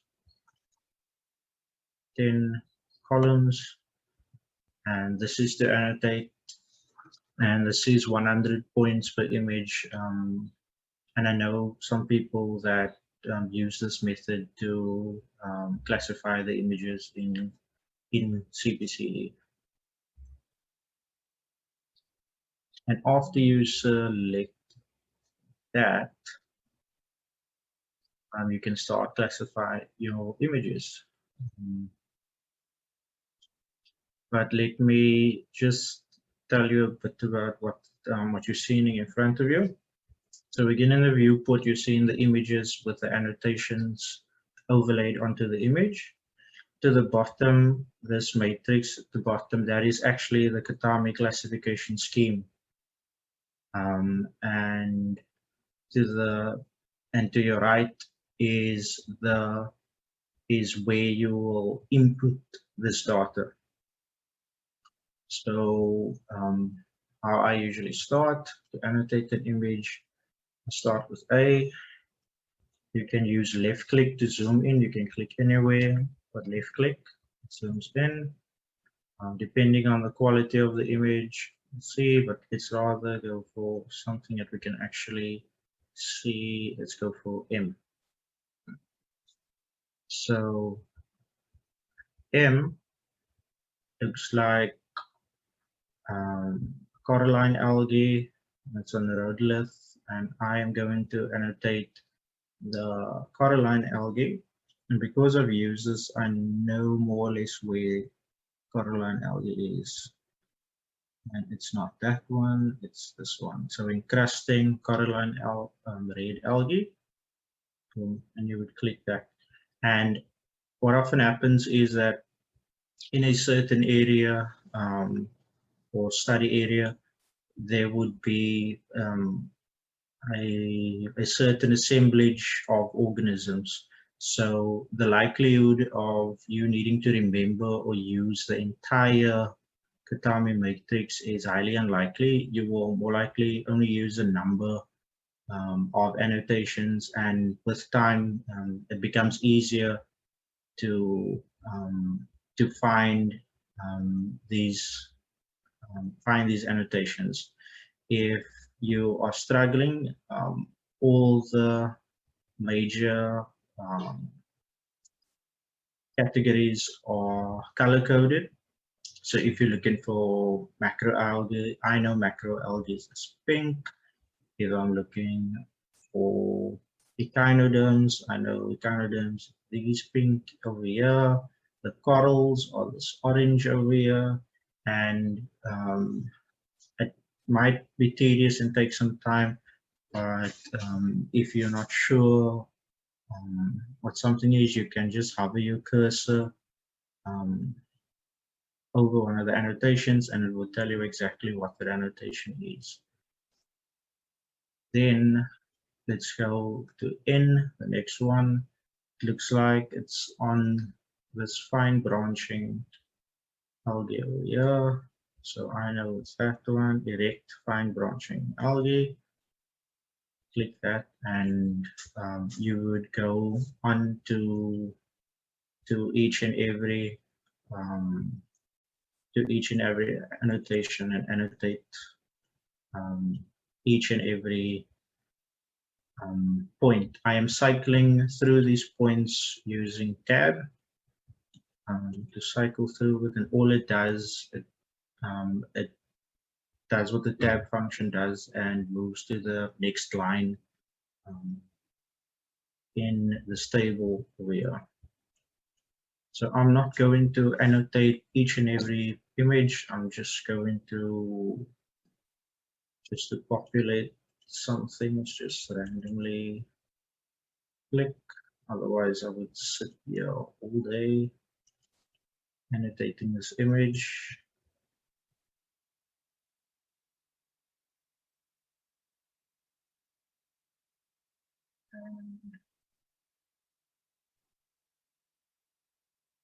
So if you were done annotating image, you can click the floppy disk over here and save data to file. This will come up if you have not, if you haven't assigned annotations to each and every point. And it'll ask you, and in this case, we want to continue. You can then choose where to save the CPC file. So what the CPC file is, the CPC file takes the annotations that you've allocated to each point and puts it in a file and stores it in that file.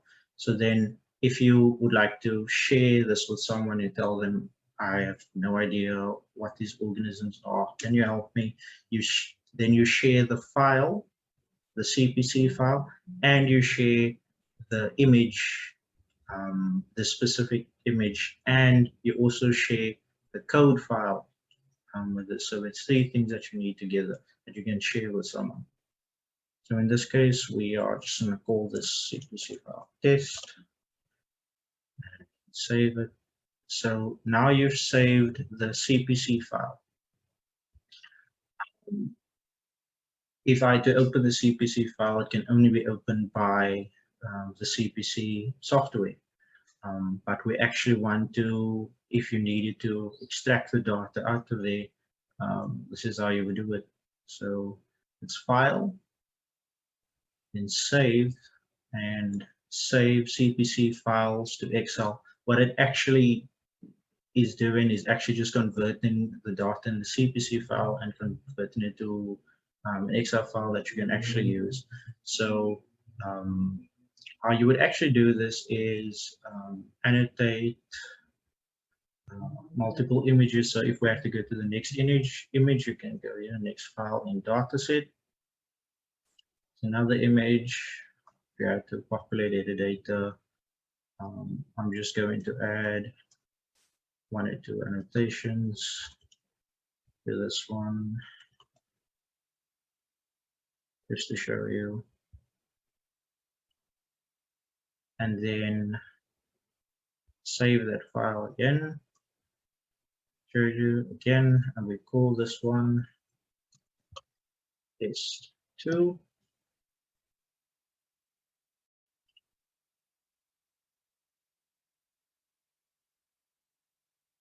Save that.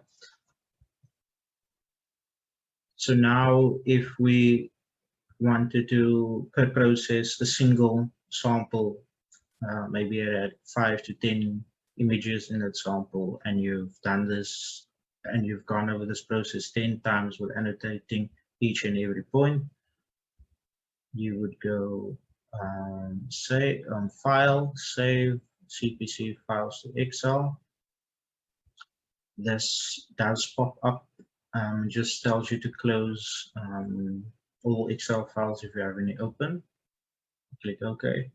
Then this should appear. So as you can see, I have my 2 CPC files there, and they are selected. I want to create a new Excel workbook. I will call this transect A. Do I want to place each CPC file in its own transect? I'm just going to say, actually, yes, I want to. Oh, no, I don't want to, because I am processing this as 2 images for the sample. I want to create a CSV file, and you can tick all these boxes. Process file, transect doesn't have a name. It's okay. Then click open XML. And okay, so what often happens is that when after doing this and while this process is happening, an error pops up, and it can range from a number of things to where the regional settings of your PC sets the decimal point to a comma instead of a period, and this program will only process the image if your settings are if the decimal settings for 1000 is 1000 is set to point. Now let's save this as a. So now we're saving the Excel spreadsheet. So click save. I'll show you where that is.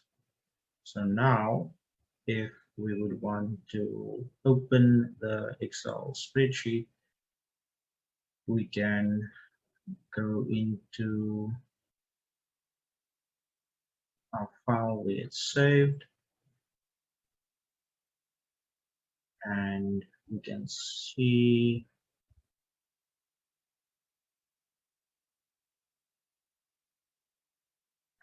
we want to, let me just share the other screen. So this is, these are my images that are annotated. That's the code file, and these are the CPC files. And I want to see the data.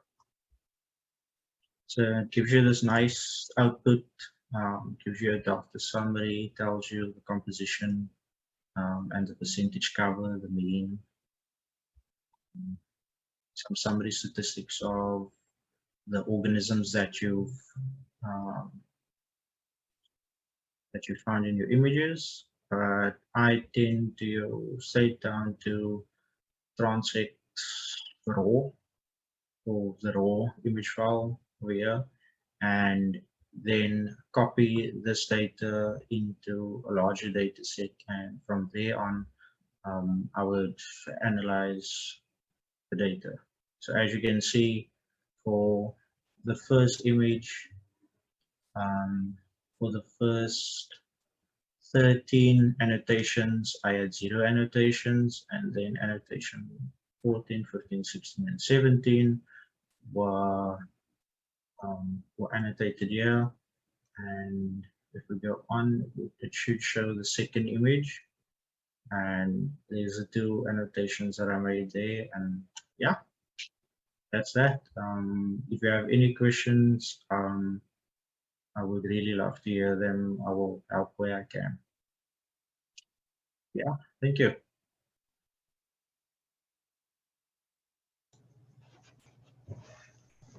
That was really great. Thanks, Luther. Yeah, really interesting information.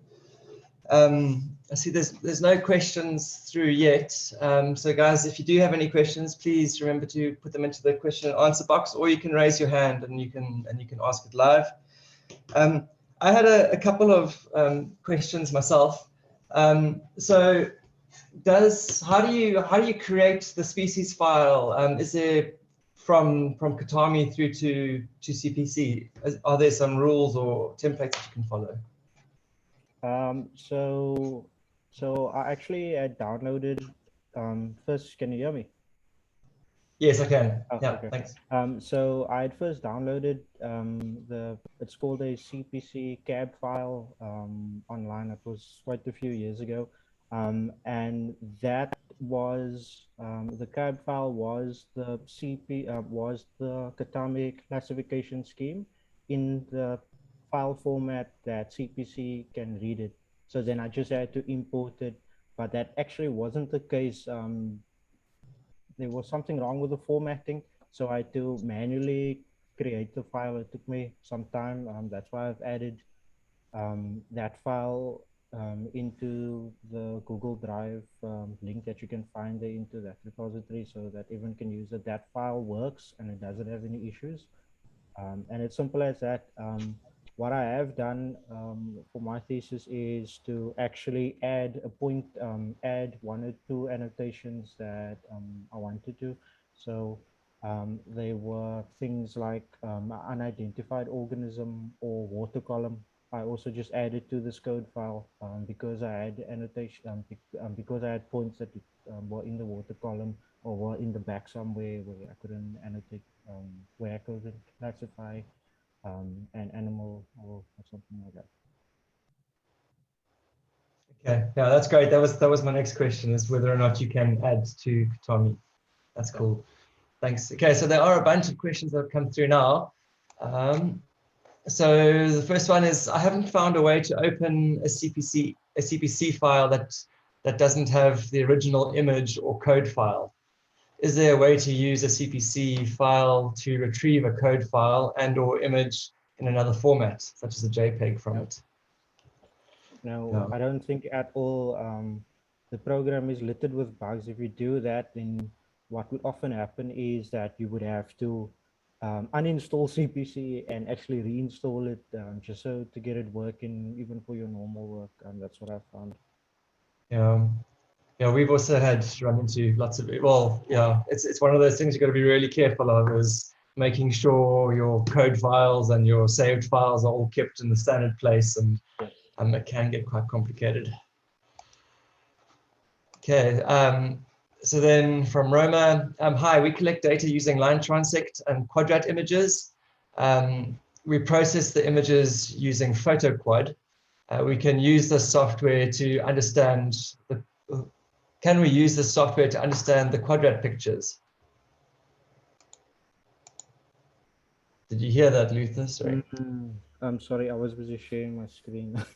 Okay, sorry. Yeah, so basically they use a different software called PhotoQuad.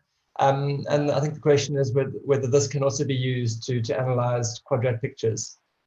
Yes, most definitely. So I haven't used the functions in CPC, but you can scale your images in CPC too. And you can definitely then, for example, if you add a quadrat already in your image, then all that you would have to do is then specify the area that you would like to annotate by marking the border, and then overlaying your points inside that square. Thanks. So actually, I think this is specific to, there's a different software to CPCE called PhotoQuad. But my understanding of PhotoQuad is it's basically equivalent of CPCE. So the answer would be that you can definitely use it. Can I just say something? I see, I'm sorry, when I recorded the video, I didn't realize that it did not show when I opened the Excel file. So this is what happens after you have that last part that I showed. You will have this data summary, and I have not used this information because I did not scale my images. So I did not have percentage cover, for example, and things like that for the images. So I wasn't really concerned with a percentage cover of, for example, in here it's 14% for enchidendrums and 78% for macroalgae. I go right to this raw file at the back here. So this tab basically has each and every annotation that you've created. If you remember, I said the first 14 annotations I had were empty, and that was simply because my my video feed was over the table in that area, so I started annotating here. And you'll see what it has. It as the major category, so that's fish and that's macroalgae, and then it has that annotation, which in this case FELS, I think that's an eel, MASR, that's unread algae, that's encrusting coralline algae, that's a type of green algae. So then you would create a matrix by copying this to another Excel sheet and creating a pivot table, and from there you can get your abundance or your count data from this. And you will see, because I had 100 annotations, it goes down to 100, and then you will see this over here, which just indicates that this information after this line is now for the next image that you have annotated.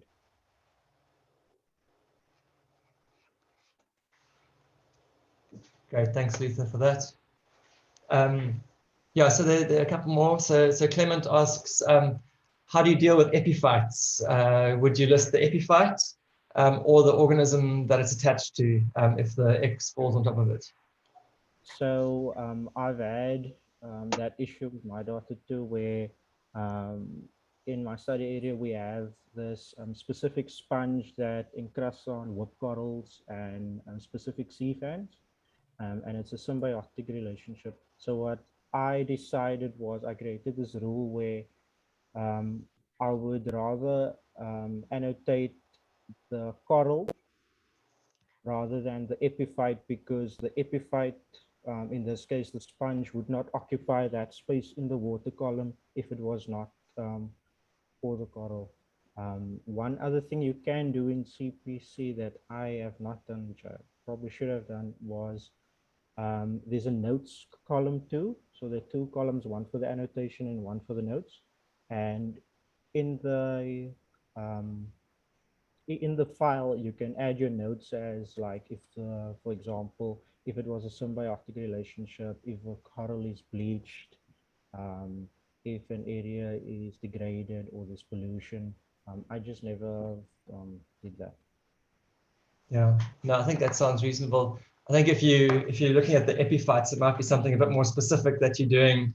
Whereas if you're doing a general biological survey, you're more interested in the main structure that it's on. Okay, so the next question is: do you count the organism that the letter falls on, or the X? So when identifying the X, so you use the X. The X if so I have a rule that there are exceptions where the X is literally a millimeter next to something, and just next to it is the shadow of this organism. Then I would choose the organism. Yeah. Okay. But there's a very small tolerance for that. I don't Yeah. often, but there are exceptions. Okay. Yeah. Okay. From Charles, great talk, Luther. Thanks. I wonder if you ever tried to count colonial versus non-colonial organisms differently. In other words, colonial organisms that fall under a point count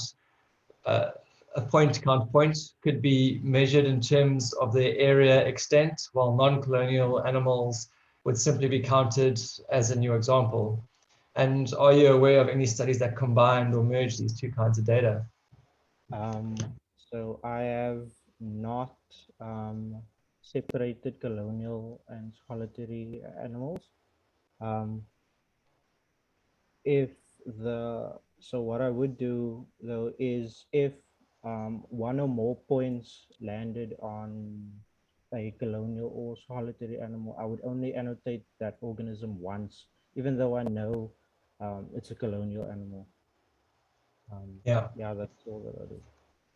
So it's more about just creating these rules beforehand, or when you start annotating, and then just following through with these rules. Makes sense. How do you handle, on a similar line, how do you handle mobile invertebrates? So like if there's starfish or something, so you got the quadrant with all your sessile animals, and then you've got starfish moving through, or... So in my case, the starfish they didn't really move. They don't really move through the frame. Yeah. Because the ROV moves at such a pace that I would only get a snapshot of the organisms, and then I just included in the count. I know many studies either prefer to only count sessile individuals, but I decided to count everything, or try to count everything. Yeah. With the exception of very small things that I obviously couldn't count. Yeah. Yeah. What was the incidence of not being able to identify? That's something we always struggle with, is with the browse images, is that you often get a really obscured view. So, and how did you handle the animals that you couldn't really be confident with? That I couldn't be confident with. That's what's nice about the classification scheme, is that then you would just move up a level. So if I knew, for example, that with the encrusting algae, if I knew it was an encrusting coralline red algae, but there was another type of encrusting algae, but I couldn't discern if it was a green encrusting algae or if it was even a coralline algae, then I would only have it as encrusting algae. And then I was just consistent again across the board with that. Okay, yeah, that's great. Thanks, Luther. Yeah, so it looks like there's no more questions. I don't know if anybody else wants to ask anything. If not, then maybe we can move on to the next talk a little bit earlier. Thank you. Cool, that's perfect. Thanks, Luther. It's a pleasure. So the next talk is by Dr. Daniel Langenkamper, and he'll be providing us with an introduction to the software Beagle. and its background and functionality. So Daniel is a postdoctoral researcher and the deputy head of the biodata mining group at the Faculty of Technology in Bielefeld University. And his work focuses on data-driven models for taxonomic classification and optimizing the annotation in biological applications. So over to you, Daniel. Hi, and welcome to an introduction to the annotation system Beagle. I am Daniel Langkemper of the Biodata Mining Group at Bielefeld University. Back in 2007, we had the problem that we needed a system to gather training data for machine learning experiments, and that's when we developed Beagle. And here you can see some examples of what the system looked like back then. When we were done with gathering the training data, this could have been the end of Beagle. However, the biologists really liked Beagle and wanted to keep it for their own experiments. So we have talked about annotation systems, but what exactly is an annotation? For us, an annotation is a position on an image with a label attached to it. So you might ask, why do we need an annotation system in the first place? To answer that question, let's first of all look at the alternatives. And here, usually Excel is used in connection with some sort of image viewer. That's fine for some smaller research projects. But there might be problems with scaling up. Remember that for us, an annotation is a label with a position. Label is fine to denote in Excel actually. But what about the position? Furthermore, you rarely work alone on your projects. So the Excel approach might be fine with one collaborator in your own lab. But what about remote work? Especially in Corona times, this gets more and more important. Therefore, a web-based annotation system really helps with the collaboration, so that everybody sees the same image with the same objects to be marked in front of them. So, what exactly is Beagle? Beagle is a web-based annotation system for efficient and collaborative image and video annotation, with specialized tools for quality control and machine-based annotation. However, Beagle is not an archive. So, if you just want to store your images or videos, there are better solutions for that. And here are some statistics about the usage of Beagle. Since its launch, we gathered 1,160 users who successfully registered, of which 164 users are currently being active. About 9 million annotations have been done on 1.2 million images in Beagle. With the recent addition of video annotation, also 879 hours of videos are saved in Beagle. So, how can you access Beagle? You just need a computer or laptop or any electronic device that is connected to the internet. Then, just open up your favorite web browser and type in beagle.de and click on the sign up button. When you have successfully created an account, you can go back to the main page, type in your credentials and log in. Now we come to the main principles Beagle is built on, and we call these the 4 pillars of Beagle.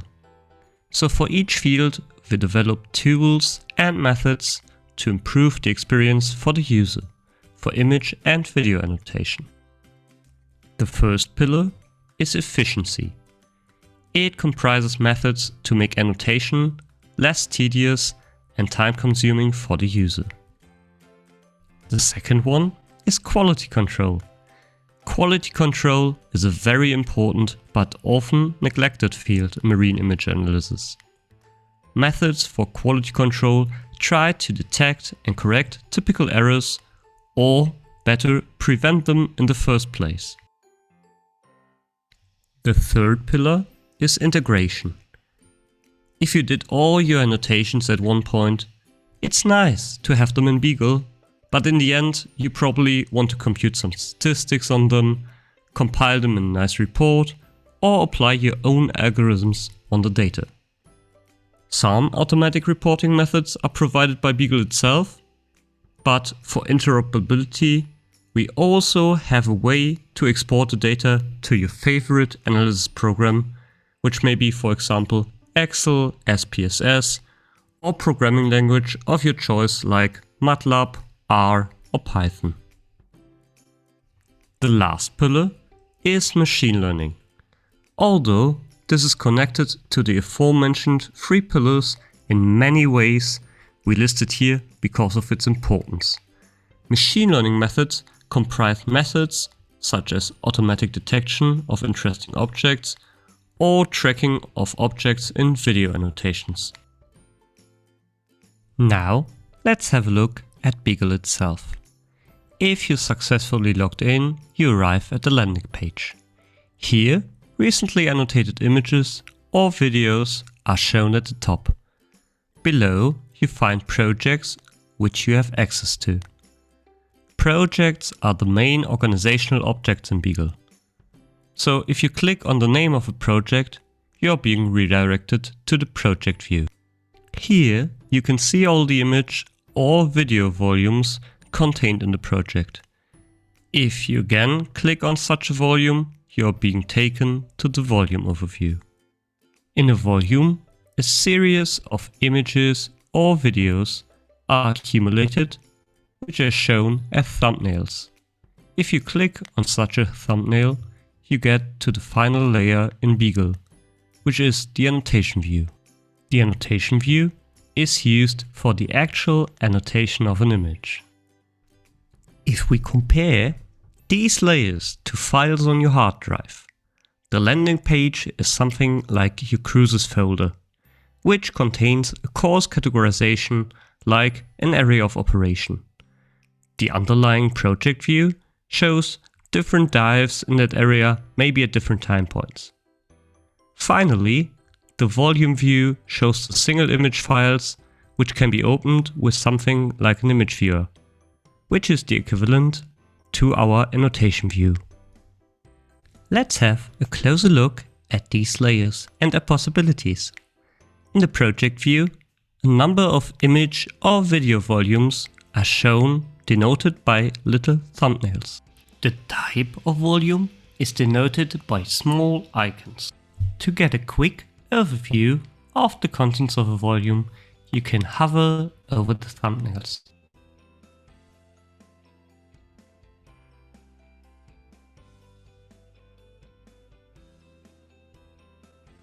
Another function are the label trees.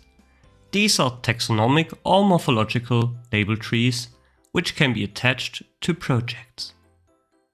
These trees are then available in all volumes for annotation in said project.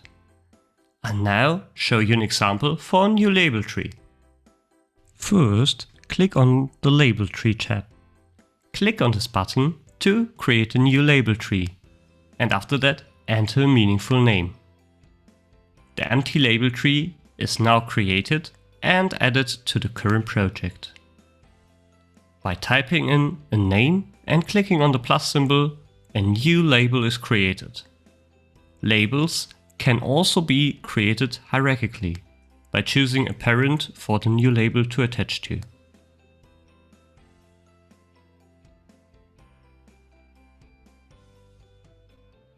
In addition, a data import from the WORMS database is provided. You can search for a specific organism, for example a colga.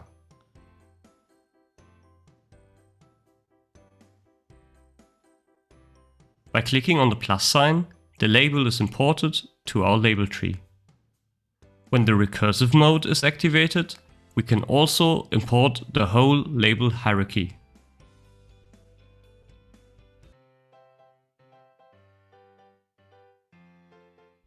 Another important point is the security of your data. Beagle features a sophisticated user system with different roles which can be managed through the Members tab of your project. I now show you how easy it is to give a user access to your project for collaboration. First, click on the Members tab. On the left, you can see all the members with access to your project. Now, type in a name of a Beagle user to show a list of matching users. In the second step, we can choose the role of the user to be attached to the project. Roles determine what rights the user has in your project. Finally, by clicking on the Add Member button, the user is added to the project and now has access to your data. There are additional tools which can be accessed in the project view. However, we will come back to some of them later on. The next layer is the volume view. You get here by clicking on the volume thumbnail in the project view. Here, a thumbnail for each image or video in the volume is shown in the main part in the middle of the display. On the left side, you find tools and functions which can be used with the volume. I will present some of them to you now. The Edit menu is where you can change the name of a volume, add additional images or metadata. The next one is the Filter tool, and it allows you to select images by different criteria, such as a certain file name pattern, the presence of an annotation with a certain label, or geoposition. And for example, this allows you to show all the images which are not already annotated, or to get an overview of the images which feature or don't feature a fish, for example. The Sort function allows you to rearrange the images in a more fitting way to your problem at hand. Despite the usual sort by file name or date, you can also sort by color, so that similarly colored images are grouped together. The next tool is Lago, which is a tool used for quality control, but we will come back to that later and I will talk about it in more detail. Reports allow you to export your data in various formats, but we will also talk about that later on. The geovisualization feature allows you to show each image on a world map, if the image has the respective metadata. This tool also works in connection with the filtering tool. So when you select an image on the world map, you can filter your volume to only show these images, which have previously been selected in the geovisualization. The last function I want to talk about here is Maya. Maya is a tool for automatic object detection in images. Later on, I will present Maya to you in a more detailed manner. If you click on an image in the volume view, you will be redirected to the annotation view. And here, the image is shown in the full resolution. Additionally, you can zoom into your image digitally 100 times the original resolution to even catch very small details. When you zoom in and thus only part of an image is visible, a minimap of the image exactly shows the excerpt of the image which is visible. When panning the image, the visibility indicator in the minimap is updated live. But now let's finally come to the actual annotation part. To annotate an object, select a respective label on the right side in the label tree menu first. The selected label is always shown on the bottom right. In the bottom middle part of the display, different means of annotation can be selected. They range from very coarse annotations, such as a single point, to fine-grained ones like a polygon. So let's create our first point annotation by clicking on the little dot symbol and then clicking on the object you want to annotate. For more fine-grained annotation, we can use a rectangle. I will annotate the same object now with the rectangle annotation. Rectangles are easy to create as they only need 2 clicks, but they already provide an area which might be important for example biomass estimation. If objects are more roundish, a circle annotation might be more fit than a rectangle, and it also just takes 2 clicks. Furthermore, a special variant, the ellipsis annotation, is also available. These annotation types already provide an area estimate of the objects, but a lot of background is also counted as an object. Thus, a more fine-grained variant of annotation is important sometimes. For this, we provide the polygon annotation. To create a polygon annotation, select the polygon icon and click on points around the object to create a polygon outline of said object. And you can finish the annotation by double-clicking. So this is already pretty neat, but sometimes every pixel counts, and thus we need an even more fine-grained annotation without clicking 1,000 times. And this can be achieved by holding down the Shift key while navigating around the object with your mouse button pressed. This creates a polygonal shape by automatically placing the polygonal vertices along the path painted with the mouse. So this feature already saves quite some time, but wouldn't it be cool to have an even easier option? Thus, we offer a semi-automatic generation of a polygon. Some of you might know this feature from image manipulation software like Adobe Photoshop, and it is called the magic wand. In Beagle it is a variant of the polygon annotation, and you can select it by hovering over the polygon annotation icon and then selecting the wand icon. By clicking at the middle of an object, a polygon is shown including pixels which are similar to the pixel you clicked on and in the vicinity of it. By moving the mouse away from the point you initially clicked on, the area is enlarged by including pixels which are less similar or farther away. If you stop pressing the mouse button, the annotation is created.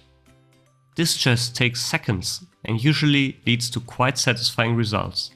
But beware that this method only works for objects which differ from the background by a reasonable amount.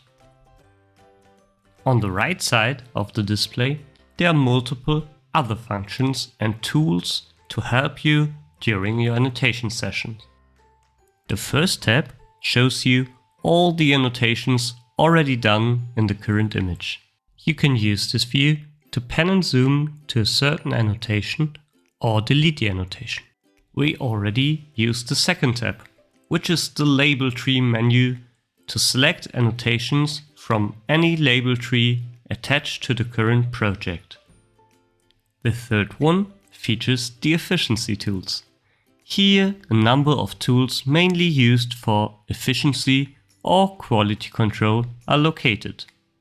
Later on, I will show you one example, namely the lawnmower mode.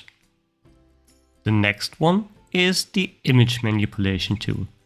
Here, things such as brightness, contrast, or hue of an image can be manipulated for objects to be easier to spot or to be identified.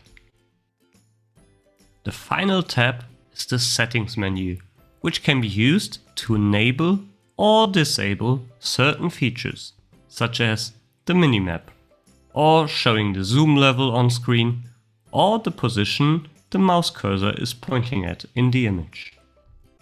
A rather recent feature is the video annotation.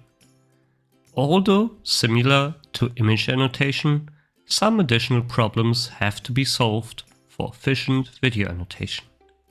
At first, the annotation mode for videos looks a lot like that of images, except that you might notice the timeline view at the bottom of the display right away. By clicking on the play button, you can play the video. For creating an annotation, stop the video and select a label from the label tree and place it like you would do this in the image annotation mode. If you press the small checkmark icon, the annotation is created just like before. This is what we call a single frame annotation. However, in the next frames, the octopus visible is still the same one. And when counting octopuses, for example, we don't want to count it twice. Thus, we need an annotation for time span. And this can be created by doing a single frame annotation first. But now don't click the checkmark yet, but press the play button to advance the video.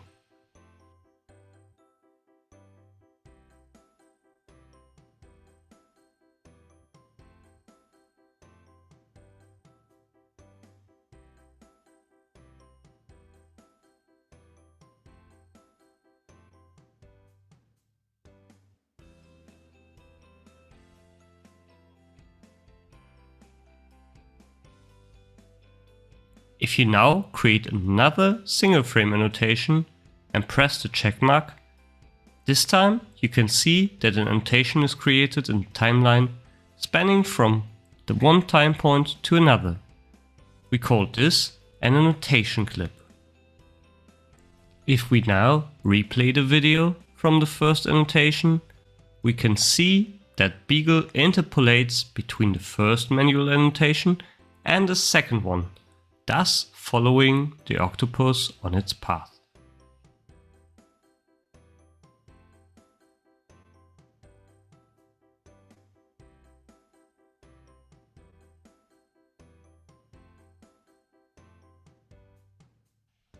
Another problem to solve is that of objects exiting the video and then re-entering it, like our octopus in this video.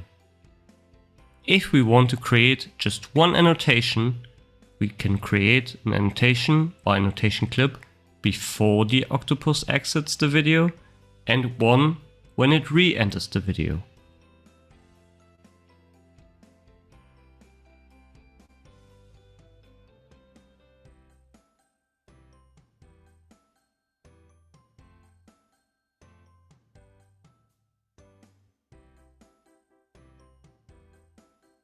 We can now select both annotations and click on the link annotation icon.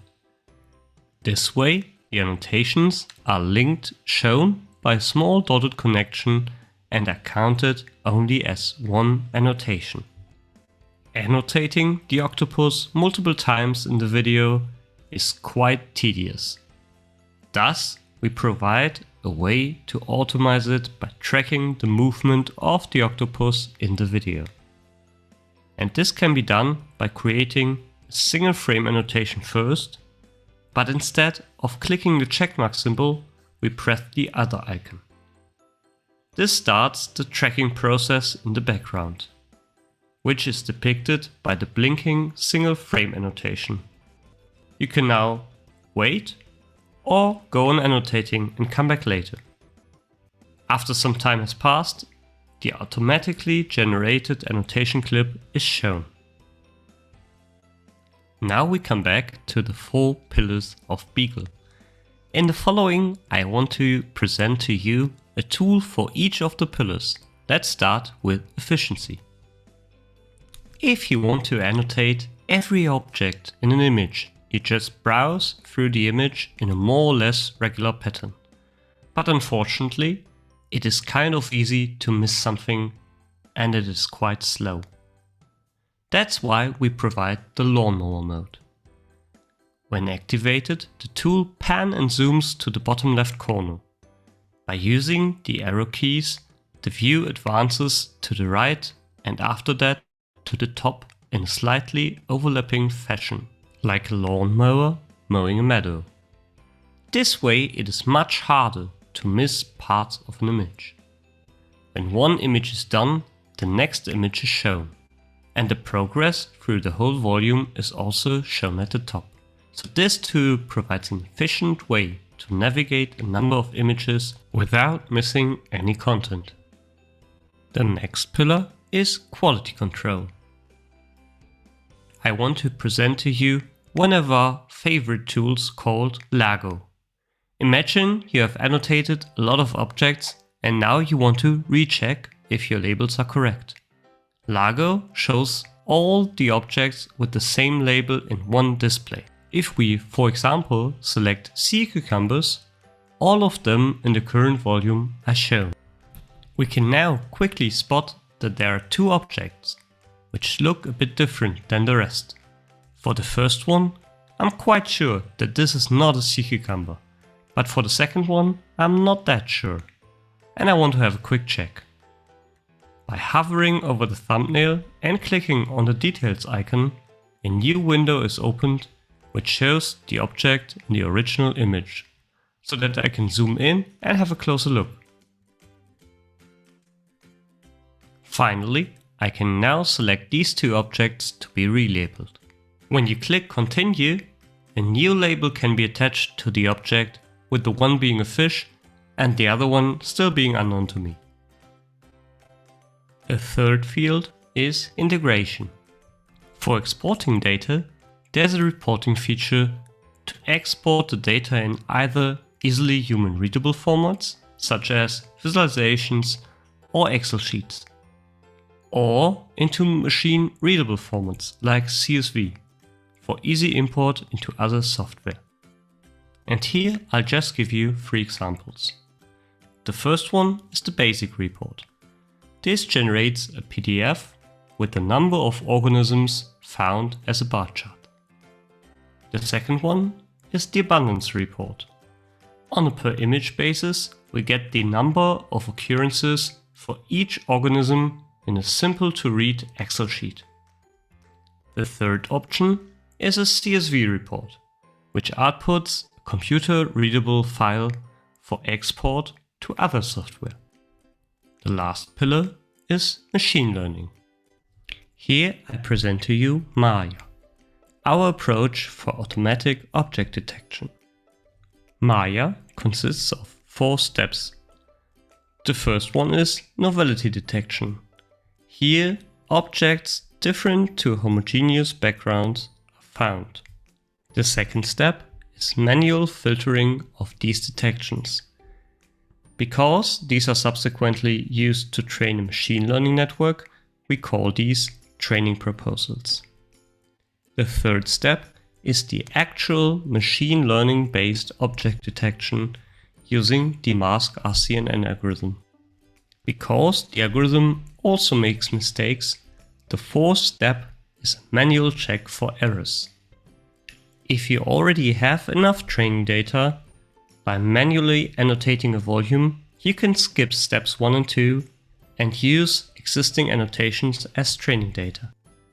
Now I show you how this looks like in Beagle. You can find the Maya tool in the bottom left of the volume view. You are then presented with a number of options. Here you can also select to either use your existing annotations or use the novelty detection of Maya instead. After that, the novelty detection is run and you have to check the results for objects of interest. Additionally, the area of an object of interest might be wrong and can be corrected in this step.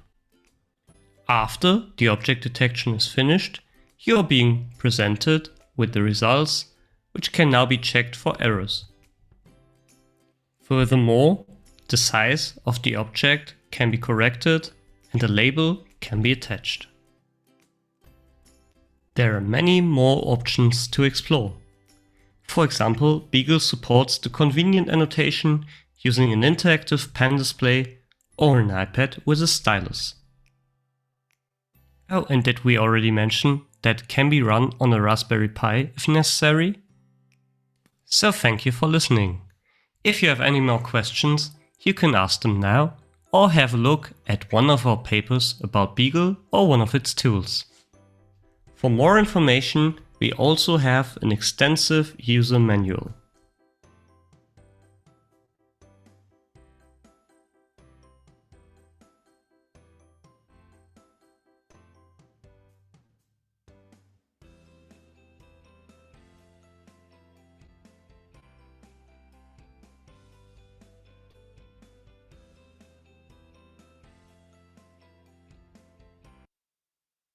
Hi there, Daniel.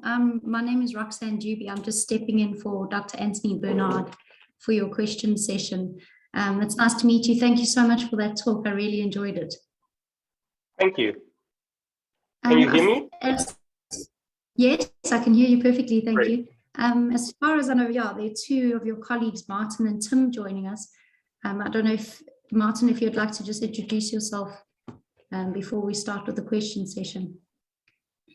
Yeah, hi, I'm Martin Zurowitz. I'm a colleague of Daniel and currently the main developer of Beagle. So you may address any technical questions directly to me and I can probably answer them.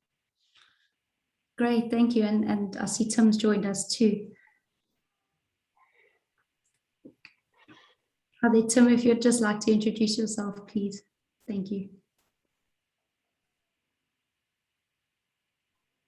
Hello, sorry, I just first had to unmute myself. Yeah, my name is Tim Natkemper. I'm working now on marine image analysis as a computer scientist or bioinformatics computer scientist now since more or less 2007. And yeah, and we are happy to answer questions or listen to comments. Great, thank you. I did notice that a question came through during the talk. They said, hi there, Daniel, Beagle looks very interesting, but there seem to be multiple steps. Is there a manual for using Beagle? I know you mentioned at the end of the talk that there is. I don't know if you want to comment on that. Yeah, there is a manual. It's also available without registration. You can just go to www.beagle.de/manual. But I can post that in the answer as well, so that there's a link for all of you. Fantastic, thanks. Yeah, when I was listening, I thought it does seem very user friendly. I think that's where one of its strengths lies, definitely compared to the number of software that we already use. There's another question here. Is there a way that Beagle can deal with oblique images to measure the area, for example, overlaying a grid as in the previous tools we've seen? I can answer that, I think, or Martin. So we have something like regular sampling or also random sampling tool, so that you have like points on the image which are placed there and which you can annotate. So I hope this answers the questions more or less. I don't know if Martin has anything more to say to that. I think they are referring to measuring the area of the image, and there's no way to automatically do this in Beagle, but Beagle provides an API, so you can do things with custom scripts, for example, and you can use this to automatically create such a grid as an annotation in Beagle. So you have a visualization for the area, but you can't do this directly in Beagle. Okay, thanks. That's great that there is an option there though still. And another question came through, and the person asking the question and myself might have missed it. But is it possible to import the CATAMI classification scheme into Beagle? So those code files that we were speaking about. Yeah, the CATAMI classification scheme is already available. This is not shown in the video actually, but there are some things called public label trees. So these are label trees which are available to everybody when they register, and they can just add that to their project, and then the CATAMI classification scheme is available in different versions already. Okay, great, great. And is the software open source? Yeah, it's open source, and you can find the source code on GitHub. It's also split in multiple projects. Yeah, and it's there. You can download that. If you search on GitHub for Beagle, you should find it right away. Fantastic, great. And Susander says, great presentation. Can you use Beagle for Brubs videos so that your baited remote underwater video systems? I don't know about that. Martin, do you have an opinion on it? Yes, as I understand it, Bruv's videos are single camera videos, and you can use the video annotation tool of Beagle for this. But it doesn't support stereo camera, for example. It only supports single camera. Yes, absolutely. Yeah. I thought, I was waiting for that to come up, and eventually the videos did come up, and I saw that you can annotate there. So that's great. I noticed, you know, most Bruvs researchers use CGIS event measure software to annotate their videos, and most of the feature, you know, everything that you need to do, you can get except the length measurements. But I noticed that Beagle had the tracking option of tracking an animal. I was just wondering, you know, what research questions could you ask with that feature? You know, what made you include that feature? From my perspective, I would say it solves the problem at least a bit to not count an object multiple times, as this is a major problem for video annotation. I mean, images quite easy. You see one image, you see all the animals, but if they are moving, you have to at least either sample the video at certain times and just annotate, but then you have to keep track if there are multiple, like if you have many fish swimming around, it's hard to keep track. And if you have that object annotated like all the time throughout the video, you can't lose track, but doing this manually is quite an effort. So tracking is quite nice to have that. Yeah. And there's also a motivation. Basically, we're a computer science group, and we're interested in finding, not in basically just in designing manual annotation software, but developing new ways how to incorporate AI, artificial intelligence, machine learning in this process. So it can help at several steps of annotation. AI will not be able to replace highly experienced marine biologists, of course, but we are definitely confident, like for instance, the Maya example, that it can be used just to increase the efficiency and effectiveness of manual annotation. And when you have such a tracking tool in video, it helps you a lot to annotate lots of occurrences of one individual. And each occurrence in each video frame is then one more learning example for your machine learning algorithm. So you do not have to annotate all the single frames. So this is also maybe not initially beneficial to marine biologists, but on a longer perspective, we are collecting more training data in this way. So maybe the machine learning help is a little bit can be improved a little bit quicker. Yeah, no, we all definitely excited about the automated annotating. I haven't, you know, applied my mind now from like an ecological question, but I know that abalone farming, they do a lot of studies where they need to track the abalone and look at how they move at different times of day, etc. And that's the first thing that came to my mind. Yeah, okay, yeah, sure. People would become. Sure, why not? Okay, hello, if someone is starting a new project in Beagle, is there an upload limit of the number of video samples? Yeah, you have to answer that questions in two ways, basically. First of all, no, there isn't. So Beagle is not working like if you install software to your PC, because it's an online software, and the data is not kept at our place, and it's no data storage. Beagle is basically just there to annotate the images, and the images stay at your place. So in an ideal case, you upload them to your web server, like your institution. Most of the institutions have web servers. You upload the video to that web server and then just link it to Beagle. This has basically two good things. The data stays at your place, and also that way it's much faster. If you don't have that possibility to like host the data in any way, I mean, there are also, you can take the data to Amazon and link it from there. But if it's not available, like for like testing purposes, we can host one video or something like that. Also, yeah. Great. Thank you very much for the talk again. As I understand it, a volume of actual photos need to be hosted in order to use them in Beagle.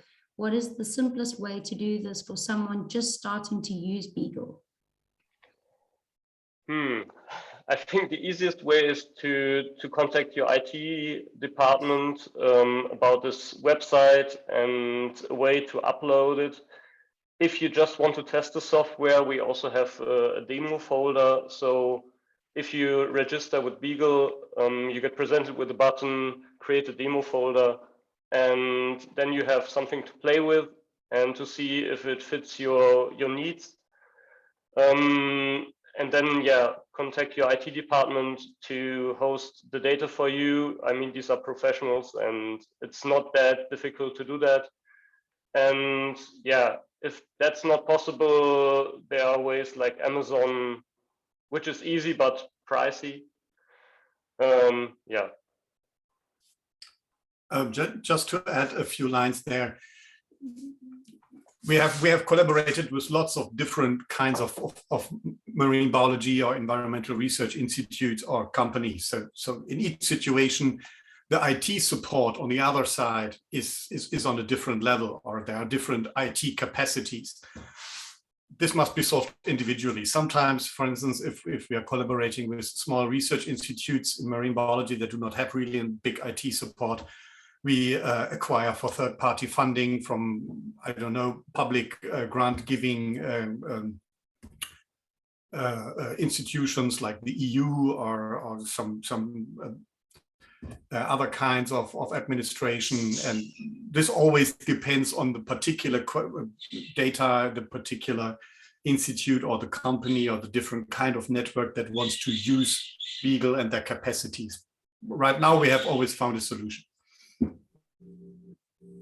Great, thanks so much, Tim. Great presentation. Do you have any plans to add facilitation for stereo video processing in the future? I think that's one for Tim or Martin. Right now, we don't have plans. I don't know if there are any longer term plans, but we always accept new feature requests. So at GitHub, at the Beagle repository, you can always open a new issue with a feature request or write us an email. And then we can discuss this and may put this on our roadmap for future features. Great, thank you. So for instance, if one feature is missing, like this grid area measurement tool that has been asked now for a second time for, there are two ways of adding such a feature to Beagle. One is, of course, you develop it on your own. You hire someone who's programming this tool and it can be added, or we develop this tool in some kind of third-party funded project or something. There are different ways how to add it. Right now, we don't have this tool. Now, there are some tools for finding laser points and measuring the whole footprint from a downward-looking camera. This works right now, but such drawing some kind of grid to measure the area is not included yet. Can be included, but not yet. Fantastic. Great, thanks. We use 25 annotation points with our Benthic code standards for benthic categories such as coral, taxa, algae, and sand for our routine monitoring. Do we need to train our project manually, or is there an inbuilt method that we can use?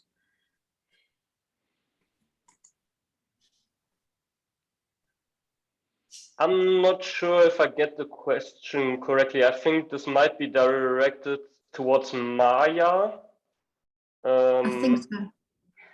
If it's directed towards Maya, so Maya, or probably Martin wants to say something about it because Martin is has developed Maya. Do you want to, or should I? Yeah, I'm also not sure what how to understand these 25 annotation points. If they mean they have 25 different species that they want to detect, or that they have actually only 25 annotations. Anyway, you can use Maya in different ways. You can train it with already existing annotations, or you can start from scratch where Maya tries to detect interesting things without knowing anything prior to your annotation study. Yeah, maybe this answers the question. Great, thanks. One has just gone to the top here is these applications are available. Sorry, good presentation. If these applications are available, then can we use them in other Western Indian Ocean countries? You can use them, basically, it's free of charge, so you can register, that's no problem. Also, if you don't want to like link the data with our Beagle instance, you can go to GitHub, because it's open source, you can download it and install it yourself. It's not totally easy to do that, but your IT department should be fine with that. But there's no problem in like using it all around the world. It's free to use. Brilliant, great. Is the data output file an Excel file? Yeah, it is. So there are different output files and with different details, levels of detail. But there is an Excel file, but it depends what you want to see. So the most informative thing where everything is included is probably the CSV file, and that can be opened by Excel right away. That's no problem. Great. This is from Kaylee Smith. Great to have you guys here with us. It looks like an awesome program. Have you found a shift with users, specifically marine ecologists, moving across to Beagle from the more traditionally used software like CPCE? Maybe I can answer that. We actually have a paper in the works where we want to publish observations like this. And we found that many users of Beagle actually still use it in I'd say, more traditional way, and don't use the more advanced functions like automated assistance or something like that. So it may well be possible that many users come from software like CPCE and yeah, mainly use Beagle in a similar way before they maybe discover the more advanced functions of Beagle. Great, thanks. I think you've got a lot of people coming your way that do Brev's annotating, because if you do not have you know, the license for the CGIS software, then you have to use a free video, like media player, and manually record everything, whereas this will export your data in a nice neat sheet. So I think you're going to get more users from that side.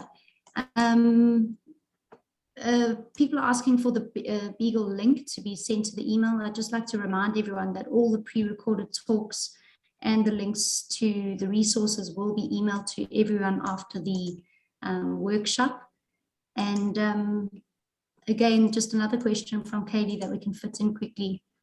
To follow up on the earlier question of the area of grid or image, these scripts sound complicated. Can we measure and overlay a specific size area or grid using a calibration process? Example, a known size of an object in the image, or using lasers from the ROV images, ROV images. Maybe I can answer that as well. Right now we have included laser point detection, and which is associated with the area measurement, but this only works if the camera points 90 degrees down. So we can't automatically determine the area for oblique images, oblique angle images, for example. Like the ROV would. Okay, great. Thank you. Thank you so much, Tim, Martin, and Daniel. We really appreciated your talk today. I'm sure if there are any more questions that come through, that you can just answer them using the type function and the Q&A function below. And that's it for the talks now. We're going to have a quick poll. So before you go on your lunch break, please submit your votes there and we'll have the answers soon. And then, yeah, lunch is from 12:30 to 1:30, and we'll be back for 2 more talks after the break. Thanks so much, everyone. Goodbye. Thanks for the invitation. Thank you.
Cool. Welcome back, everyone. I hope you had a good lunch.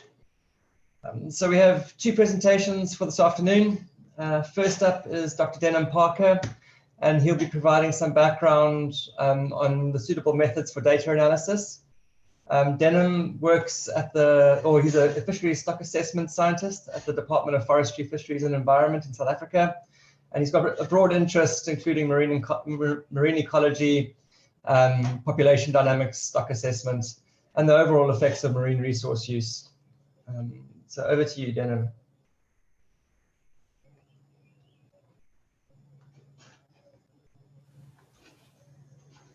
Good afternoon, everyone.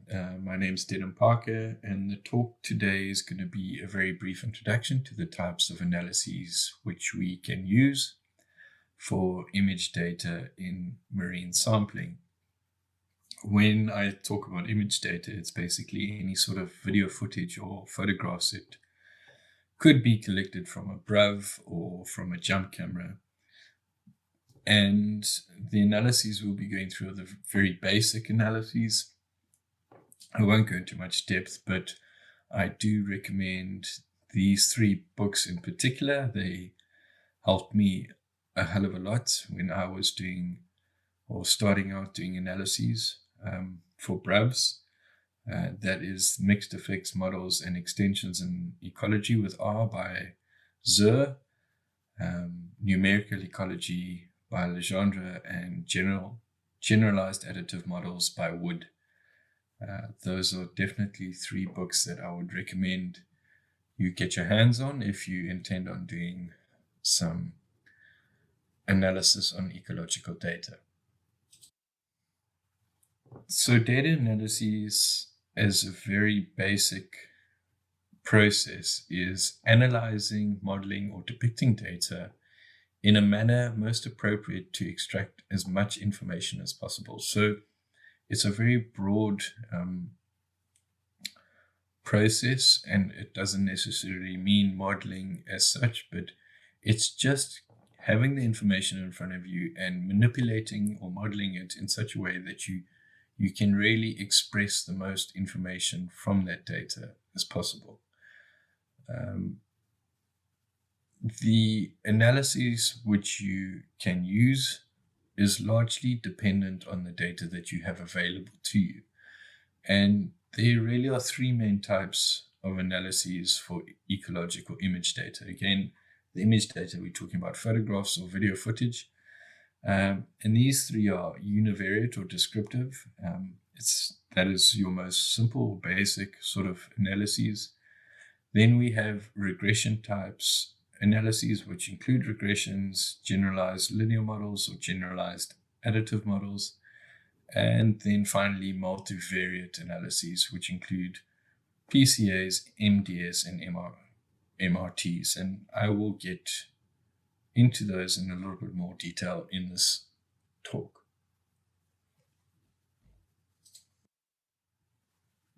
But before we get into the actual analyses, we need to understand the types of data that are derived from video footage or photographs in the marine environment. The most important being the response variable.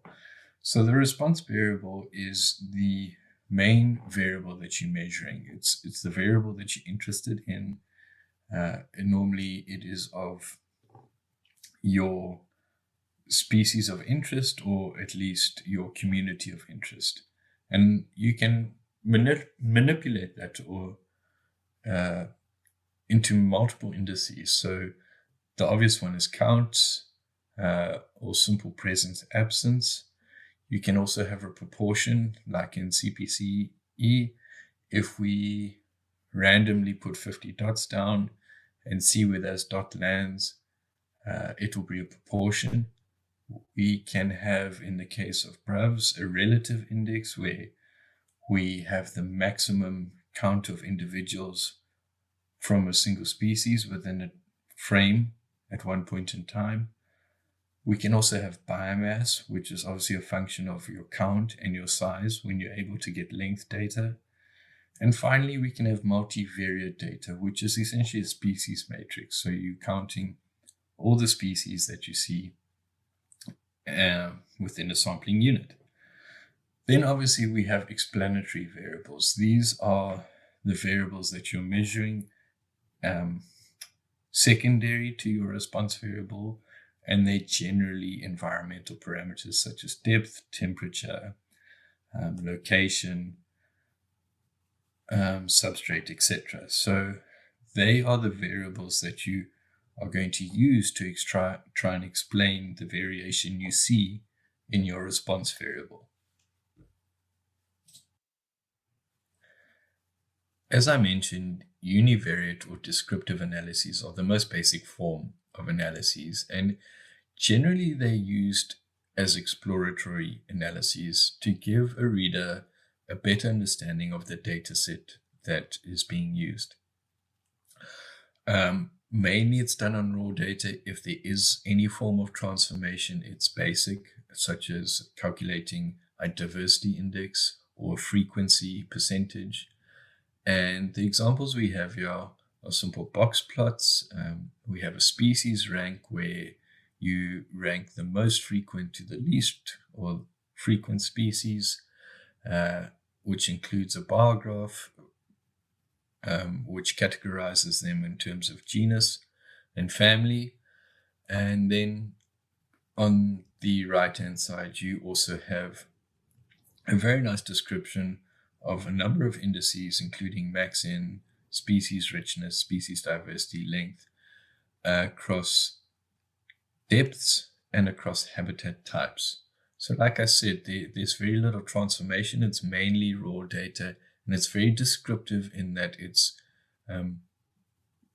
categorizing the raw data into habitat type or a diversity index, and simply describing the information that is available to the reader in succinct plots that are very easy to understand. And that's really the crux of univariate descriptive data, is just to get the reader to understand the information that's being collected. So once you finish your descriptive statistics, the next thing you can consider moving on to is very basic modeling in the form of a regression. So a regression is the most simple model, and it describes generally a linear relationship between an explanatory variable and a response variable. In this particular example, our response variable is species count and our explanatory variable is time. So for this analysis, what we had was ROV footage, video footage, across transects, and we wanted to understand how the longer the transect was, did it have an impact on the number of species, cumulative species that we counted? And we found that it obviously did. There was a positive relationship with the length of the ROV transects and the number of species that we counted within that transect. And that's described by the equation in the bottom left there. This is the most basic type of modeling. It is limited to linear relationships, obviously, but there are other methods which describe non-linear relationships, which is what we'll talk about now.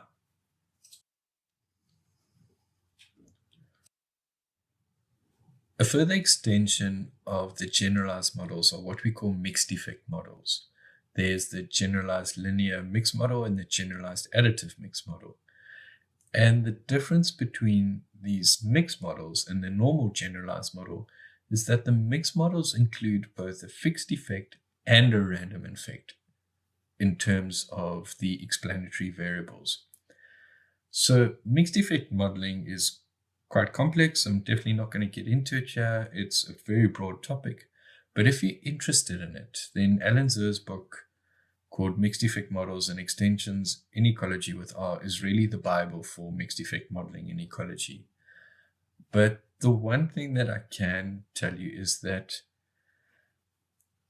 mixed effect modeling is really appropriate for dealing with residual structuring, particularly for dealing with temporal or spatial autocorrelation.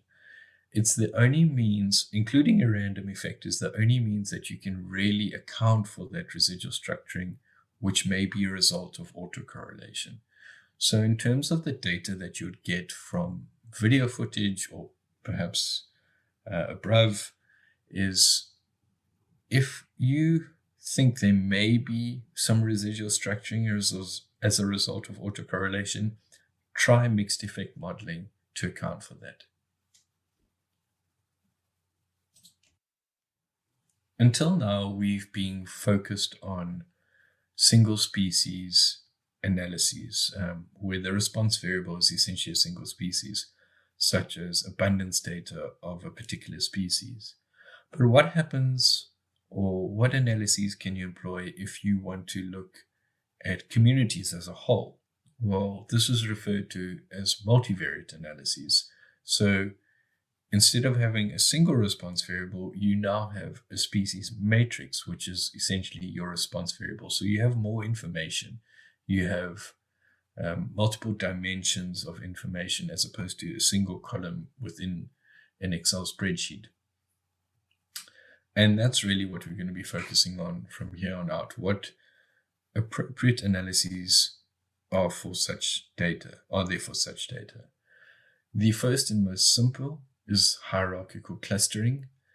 And this is essentially an algorithm that groups similar objects into groups that we term clusters. But in order to decide which clusters should be combined and which split, there needs to be a measure of dissimilarity. And we have this measure using a Bray-Curtis dissimilarity matrix. So if you can imagine, you have all your sample units. within these sample units, you have a community of organisms. Your dissimilarity matrix basically quantifies the similarity between these communities and then quantifies the difference amongst them. If the difference is large, it will then split them into separate clusters. If the difference is not large at all and the communities are very similar, they will generally be within the same cluster. So the results of hierarchical clustering are usually presented in what we call a dendrogram, which is shown there on the right. And you can see the dendrogram splits the clusters according to their similarity, which is given on the x-axis. And on the y-axis, you have all your samples, your sample units.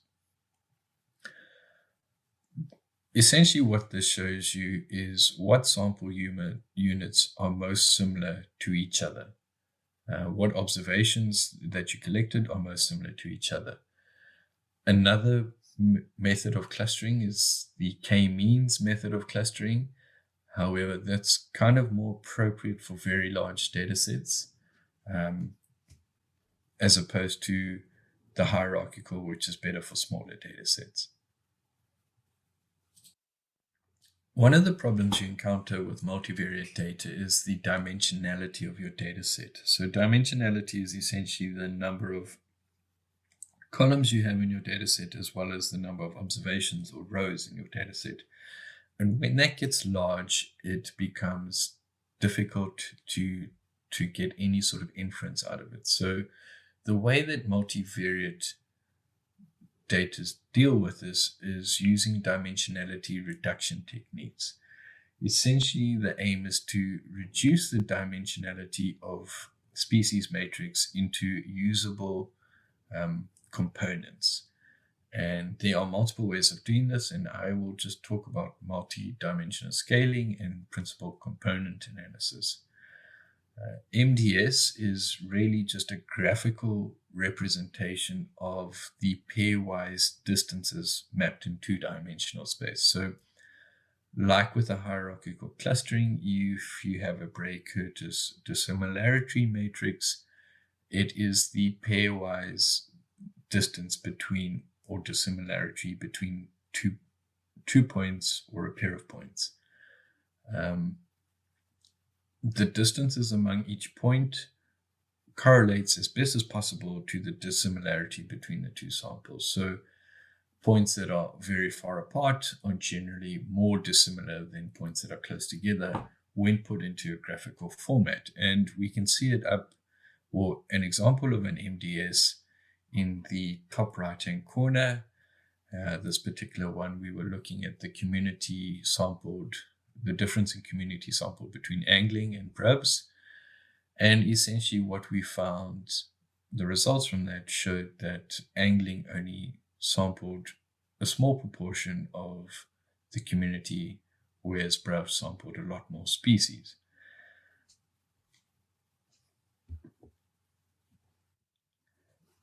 Principal component analysis is slightly different in that the dimensionality is reduced by projecting each data point onto only the first few principal components to obtain a lower dimensional data set, while preserving as much variation within the data as possible. So essentially what happens is your large dimensional data set with large number of interrelated variables is transformed into a new set of variables called the principal components, which are uncorrelated and retain the majority of their variation.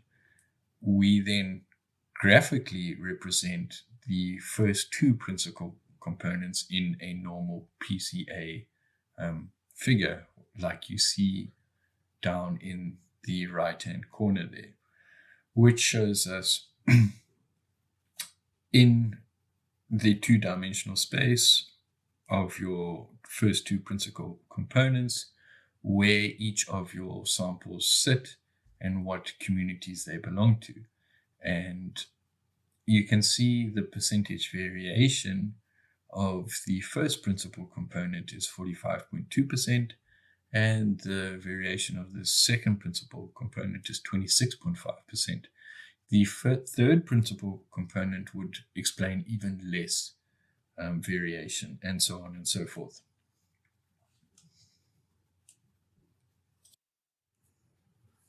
The outputs of MDS and PCAs are generally graphic.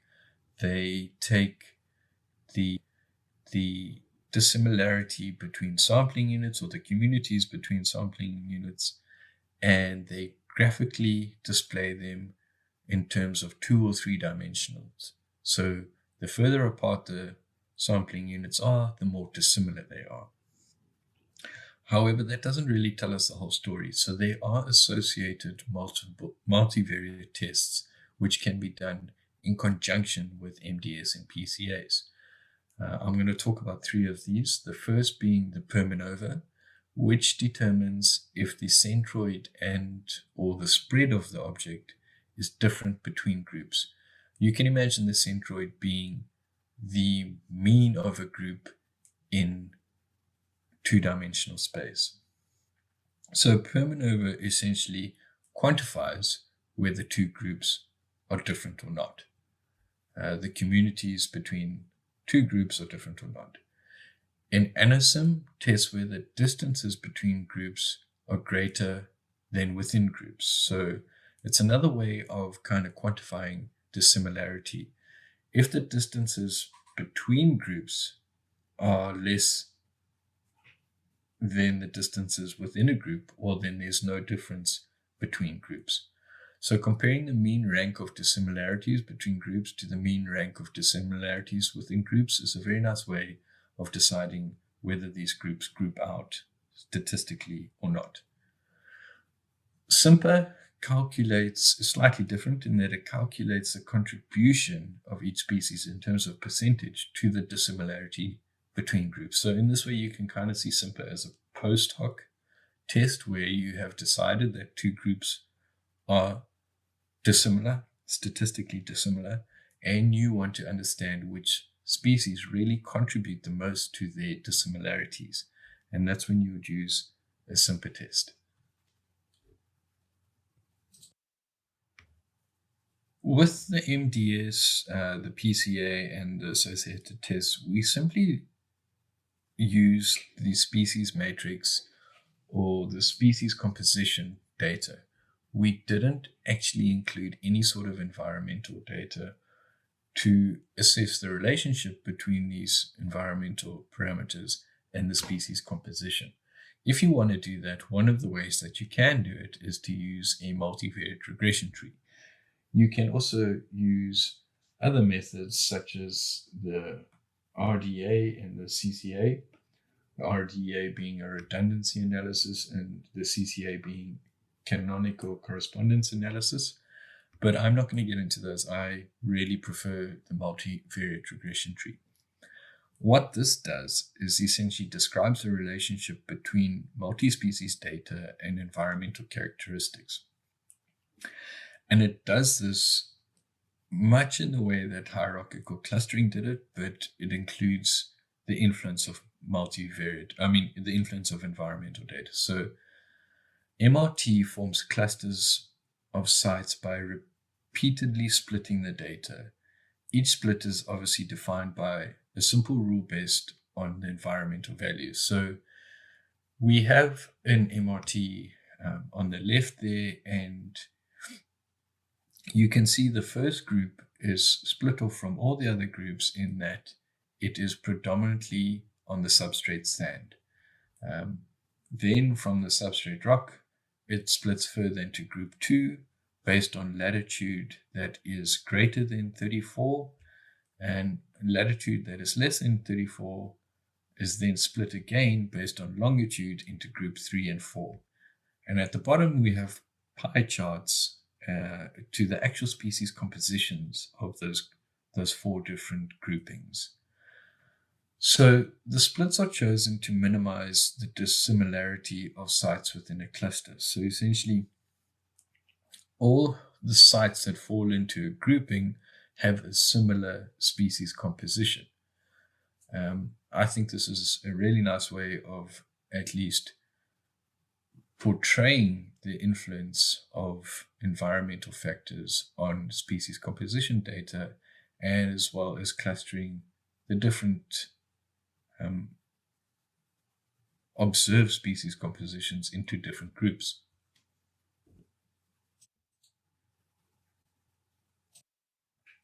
The purpose of this talk was not to give you an in-depth statistical lecture on the analyses, but rather to give you an understanding of what analyses are out there so that you can think about what's most appropriate for you and go do some further reading. To summarize very briefly, the type of analyses used is determined by the research question you're asking, as well as the data that's available to you. Generalized models are used to understand univariate response variables given multiple corresponding explanatory variables. Clustering and ordination are used to depict multivariate data, while associated tests such as Permanosa or SIMPA quantify the level of difference between groups. And finally, the multivariate regression tree groups multivariate biological data using environmental data to inform the splits between the groupings. And I think that's about it for me. So if you have any questions.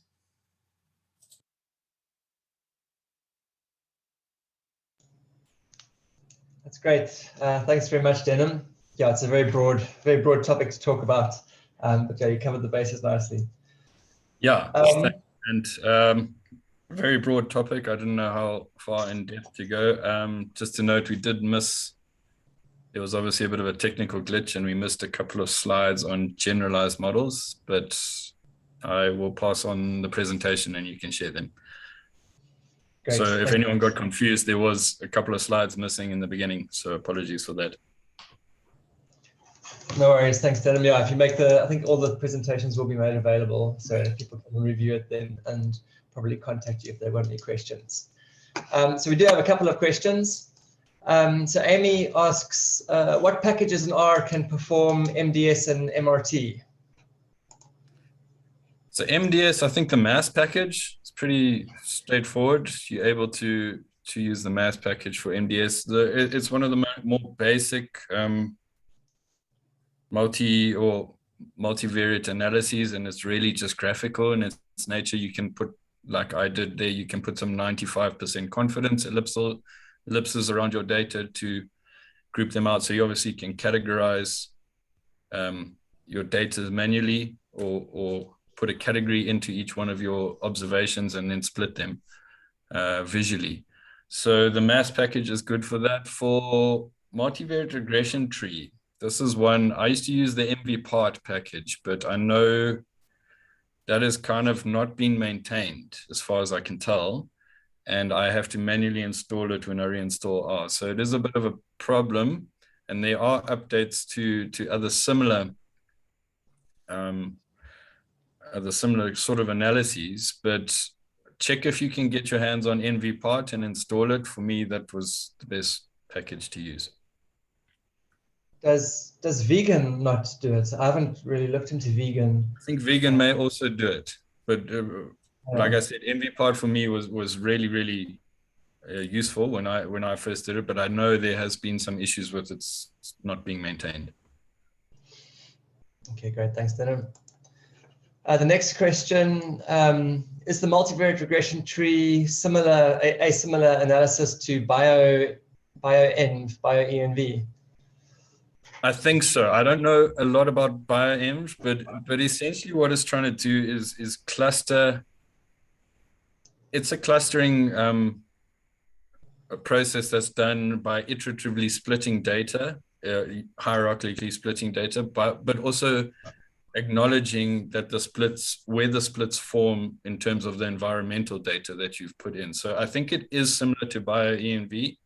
I'm not too familiar with that. But yeah, essentially the crux of it is it takes your multivariate species matrix, splits it, and then acknowledge multiple times iteratively, and then gets the average split where that environmental split occurs. So you end up with different communities and an understanding as to what the environmental drivers were which formed the splits in those communities. And it's quite nice. It's quite nice, particularly what we did it for was understanding where depth zones influence communities. For that was really, really important when you can't always get information that's required, like light information for benthic environments, then you have to split it according to depth, which is a covariate of light, obviously light intensity. And using the multivariate regression T for an analysis like that is really good. That's awesome. Thanks, Denim. Yeah. Also, like, so if you're classifying by biota, so if you're trying to explain patterns in fish communities by biological assemblages, so percentage cover of coral, that'll also provide nice breaks. Another question from Amy. For large data sets, which is better, PCA or MDS? I wouldn't say one is better than the other for large data sets. They are slightly different in that the PCA will give you multiple principal components. So you will be able to draw out those as many as you have principal components, and you can then use that to display it in more than 2 dimensions. You can include the 3rd principal component and even the 4th. You can get quite creative in the graphs that you produce. So for me, the multi-dimensional scaling is a very similar one, is a very simple, or probably the most simple, and it's simply 2-dimensional. I've used it only in 2-dimensional graphics, where the PCA has a bit more functionality to it. There are other things you can do, given that you get all the principal components. Okay, thanks, Denim. Okay, from Sisanda, informative presentation. May Denim share the names of the books that he used for the stats. This can help me a lot with my monitoring program. Yeah, like I said, the 3 books right at the beginning of the presentation are really, if you can get your hands on those 3 books, so it's Legendre and Legendre and Simon Wood. They're in the presentation, which we'll share, and I can send them in the chat again. But if you can get your hands on those 3 books and work through them, they're generally very good because they have worked examples with R code, most of them. And that really helps you having the R code and then having the actual answers to the R code. You can work through it very nicely. So if you do it systematically, you don't need to read the entire book. Obviously, those are very thick books. There's a lot of information there, but have an understanding of the stats you want to do and go look at the chapters within those particular books and work through the examples is what I would do, or is what I did do, and it seemed to be effective. I think what's quite nice about those Zure books and maybe the other ones is that Zure goes into a lot of the issues around dependency in data and accounting for independency. So it's really good information for you in general when you're thinking about stats analyses and when you're trying to figure out the best way to analyze your data. Sorry, Zure is very much into the mixed effect modeling, and the random side of the mixed effect modeling tries to deal with issues such as dependency by putting in a random effect, where the numerical ecology by Legendre and Legendre is more along the lines of multivariate data and what you can do with multivariate data. So depending on what you're focusing on, the mixed effect modeling is Zure and the multivariate data is Legendre and Legendre. It brings me on to something I was thinking of is training courses. Do you have any recommendations for training courses? No, not off the top of my head. There is so much information out there. I mean, whenever I am stuck on any sort of statistical or R problem, there's a number of R forums that I go to. I have R bloggers is a great one. In fact, I'm starting to use Twitter a lot. There's a lot of R Twitter accounts which that if you follow them, you really get some good information. So if you're looking for R specific, really look for the guys that are on Twitter. They're very active every day. They post a question, they post the answers to the question, or R bloggers is also really good. But if you're looking specific to stats in general and not just doing it in R, I find YouTube tutorials to be the easiest. Honestly, it's freely available. The guys have become really good at explaining what they're doing. And there is a ton of information out there. Just search for it. And I can't say that any one source is better than the other, but I do find YouTubers have become very good in their statistics. It's actually true. I recently came across a blog by, what's the guy's name? I forget it now.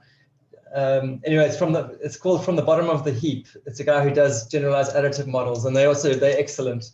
And he's got YouTube channel with multiple hour-long lessons of training you how to use GAMs. So that's also very useful. Yeah, I mean, I really wish that forum had been more available when I was doing my PhD, because you just don't have the time to actually sit and listen to it all. There's so much out there, but it's incredible. Yeah, no, that's true. Okay, so more questions. Does the multiple regression tree have a confidence level or a measure that determines the strength at which the environmental parameters impact the biota?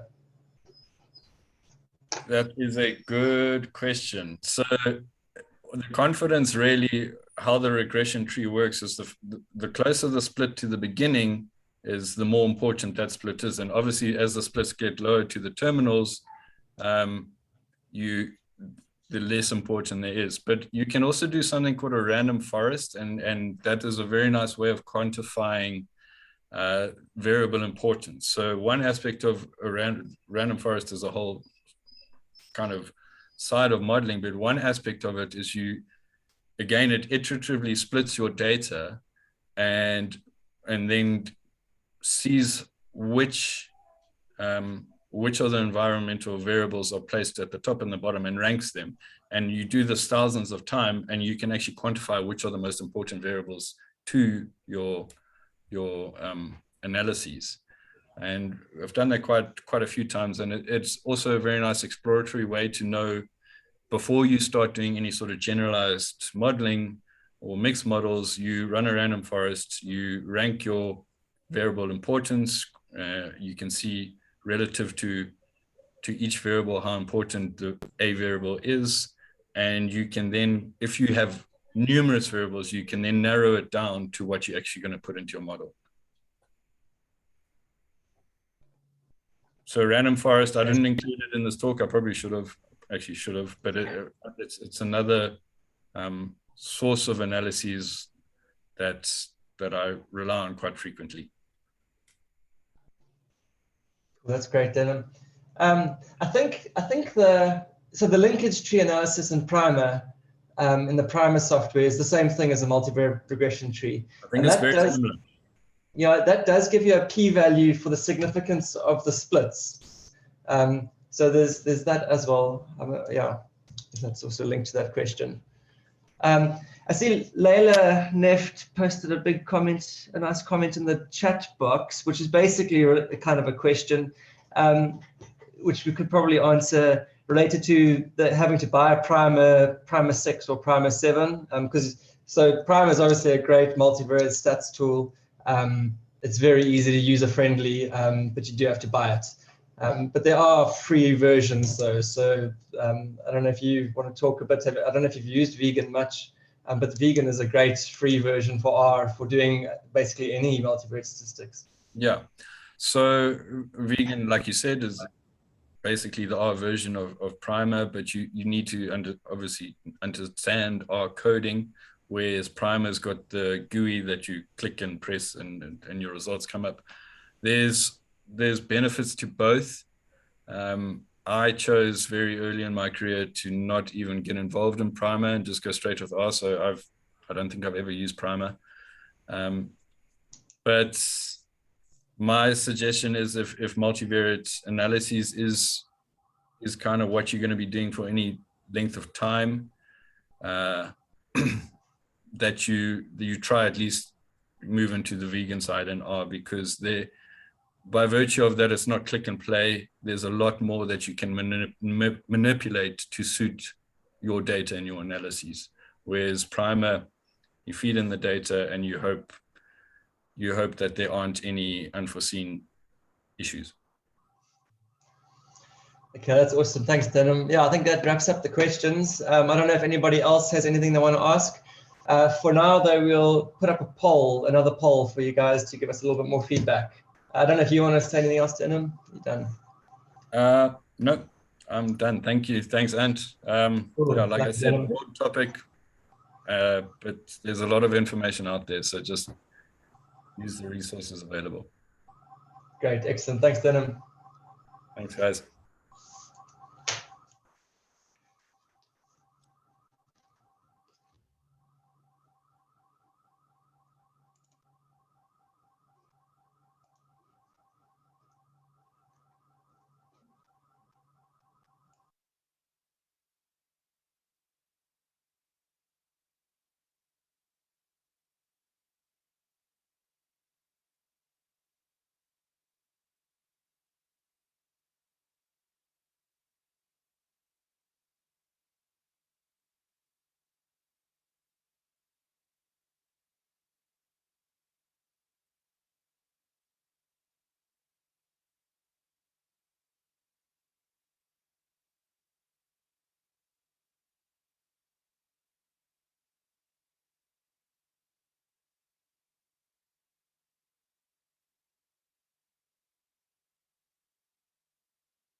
All right, thanks for voting. Luckily, it seems that everybody benefited to a degree out of today's and the workshop that's been going so far. And hopefully the people who still need a bit more information will get the information they require after this workshop. We still have about 5 minutes before the next talk is supposed to start, so we'll just put a holding slide through, and then you can keep yourself busy for another 5 minutes and rejoin us for that final talk, which should be really interesting, by Paris on their work that they've been doing with the Necton research in the Seychelles. Thanks.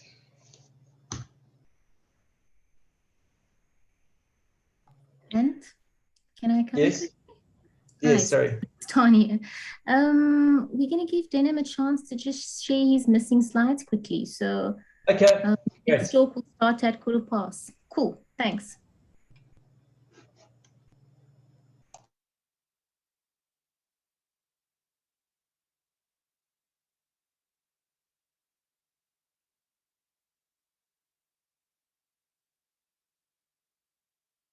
Right, can you see the slide?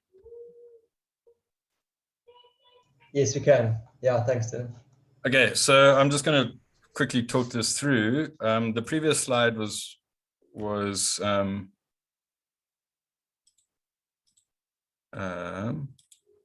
regression type analysis, which I spoke about. And then the missing slide was the generalized models. So it is a kind of an add-on to a normal regression in that it's a very simple form of modeling, but it can be pretty complex. But both are used to model the response variable given an explanatory variable. The difference with the generalized models, then one of the differences is that you can use multiple explanatory variables. And so instead of in the previous example where we just had time as an explanatory variable, here you can add more than one. So you can use multiple variables and you can use interactions between the variables. And if you also start getting to your mixed models, you can start putting random effects in. The generalized linear model is a fixed linear or some other parametric form of the relationship between the response variable and the covariate. So it doesn't, the term linear doesn't necessarily mean that it's a fixed linear model. There are other forms of it, which is the first step up from a regression. The second step up is more flexible, and that's the generalized additive models. And it's an extension of the GLM, and it doesn't assume any sort of form of relationship, a priori form of relationship between the response and the explanatory variables. So it's a much more flexible form of modeling. You can kind of curtail that flexibility by the number of knots you put in, or you can make it really flexible by increasing your knots. And it's used to reveal non-linear effects of covariates on the response variable. Basically, for example, one that I use very often is the effect of season on fish abundance. So we then use a generalized additive model because you have to put a circular or assume a circular relationship in that month 1 and month 12 are not the most distance from each other, but really January and December are neighboring months. So to tell the model that, you put a circular relationship in a generalized additive model, which then assumes that the end or month 12 and month 1 essentially join up together. That's one aspect that we use it for. For examples, here we had the probability, we were flying an ROV. Again, this is ROV footage data, and the probability of presence of panga, which is that particular species of fish there, and distance to shore. And it was a nonlinear relationship. As you can see, close to shore, there were very few panga. Far away from shore, 25 kilometers offshore, there were very few panga. But between 10 and 15 kilometers offshore, there was a sweet spot where we were finding a lot of panga. So that's quite a nice nonlinear relationship that you're finding that a GLM or a GAM is able to explain. And I think that's about it. I think the next slide we did chat about, which was the book on Zer's book on mixed effect models. And really mixed effect models then start using random effects to explain the structuring within residuals, mainly very good for using for accounting for dependence in spatial or temporal autocorrelation. And I think those were the only missing slides.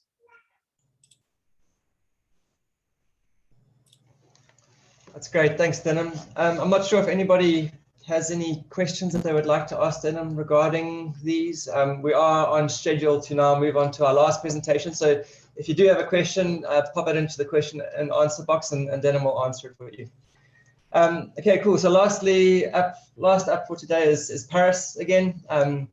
And I'm not going to give him an introduction since I gave him one already, but he'll be speaking about the really exciting work that he has been doing with the Necton Foundation on their first descent project in the Seychelles. Thanks, Paris. Hello, my name is Dr. Paris Stefanoudis. I'm a postdoc researcher at the University of Oxford and Necton Foundation, and in this talk I'm going to be focusing on first descent Seychelles expedition. Now, since the focus of this expedition was to look at the deeper reef ecosystems of Seychelles, I'm going to be starting by explaining what I mean by deeper reef ecosystems. First of all, we have mesophotic coral ecosystems, or MCEs, which are characterized by the presence of fly-dependent corals and associated communities that are typically found depths between 30 to 150 meters deep in all tropical and subtropical regions. Now, the dominant communities providing structural habitat in the mesophotic zone can be comprised of coral, sponge, and algal species. Deeper than that, there is evidence of an additional faunal zone termed the rarefotic. It was first described in Curacao in the Caribbean, based on unique fish assemblages observed between 130 to 310 meters that were distinct from both the shallow as well as the deeper depths. So our research group has been able to confirm the presence of the rarefotic zone in the neighboring Bermuda, and there is some evidence that it also exists in our current analysis in the Seychelles as well. Now, from a research point of view, we still know very little about mesophotic and deeper reefs, as most past and present reef surveys and monitoring efforts have been focusing on shallow waters, that is less than 30 meters, which are easier to access and are most cost effective to study.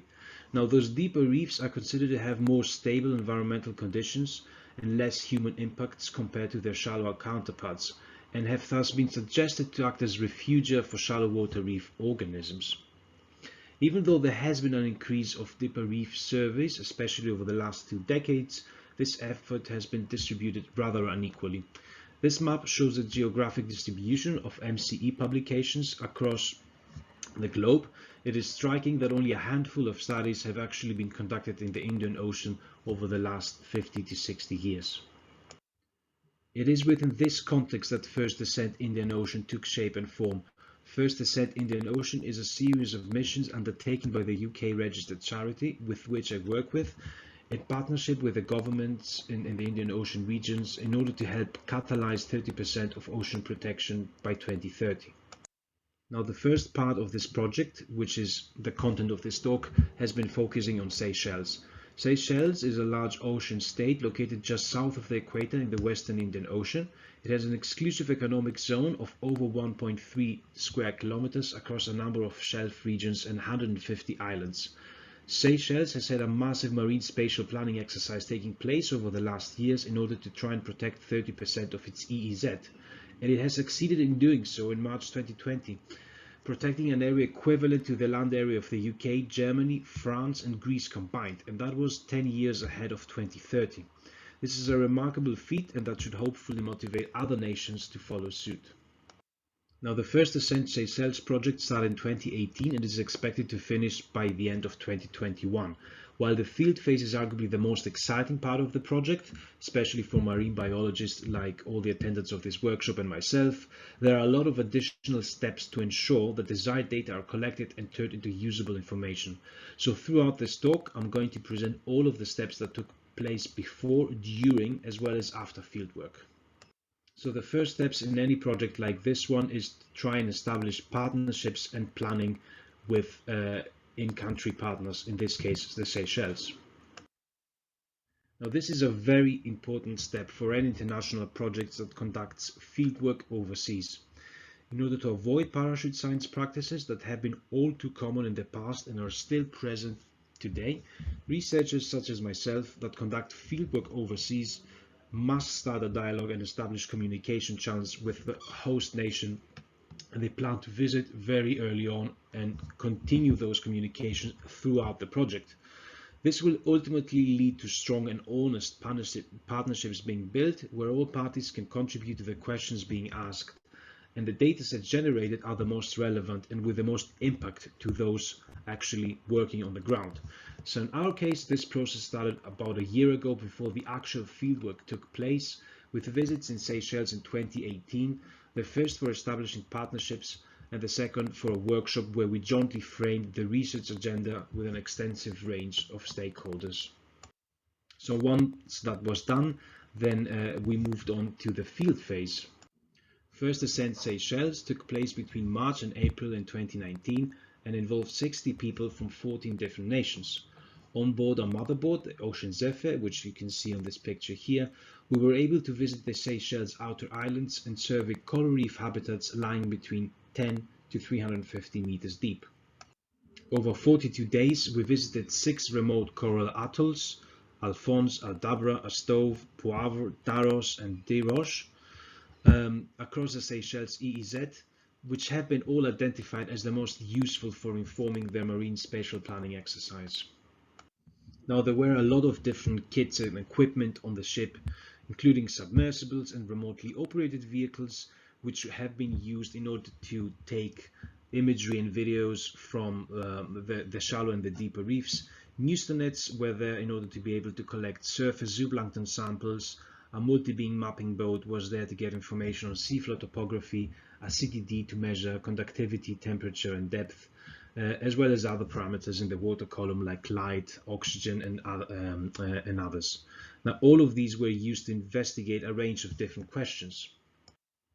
And the research question that I was interested in and which kept me busy over the last 2 years was trying to understand the biodiversity and connectivity patterns of reef communities, including benthos as well as demersal fish across depths.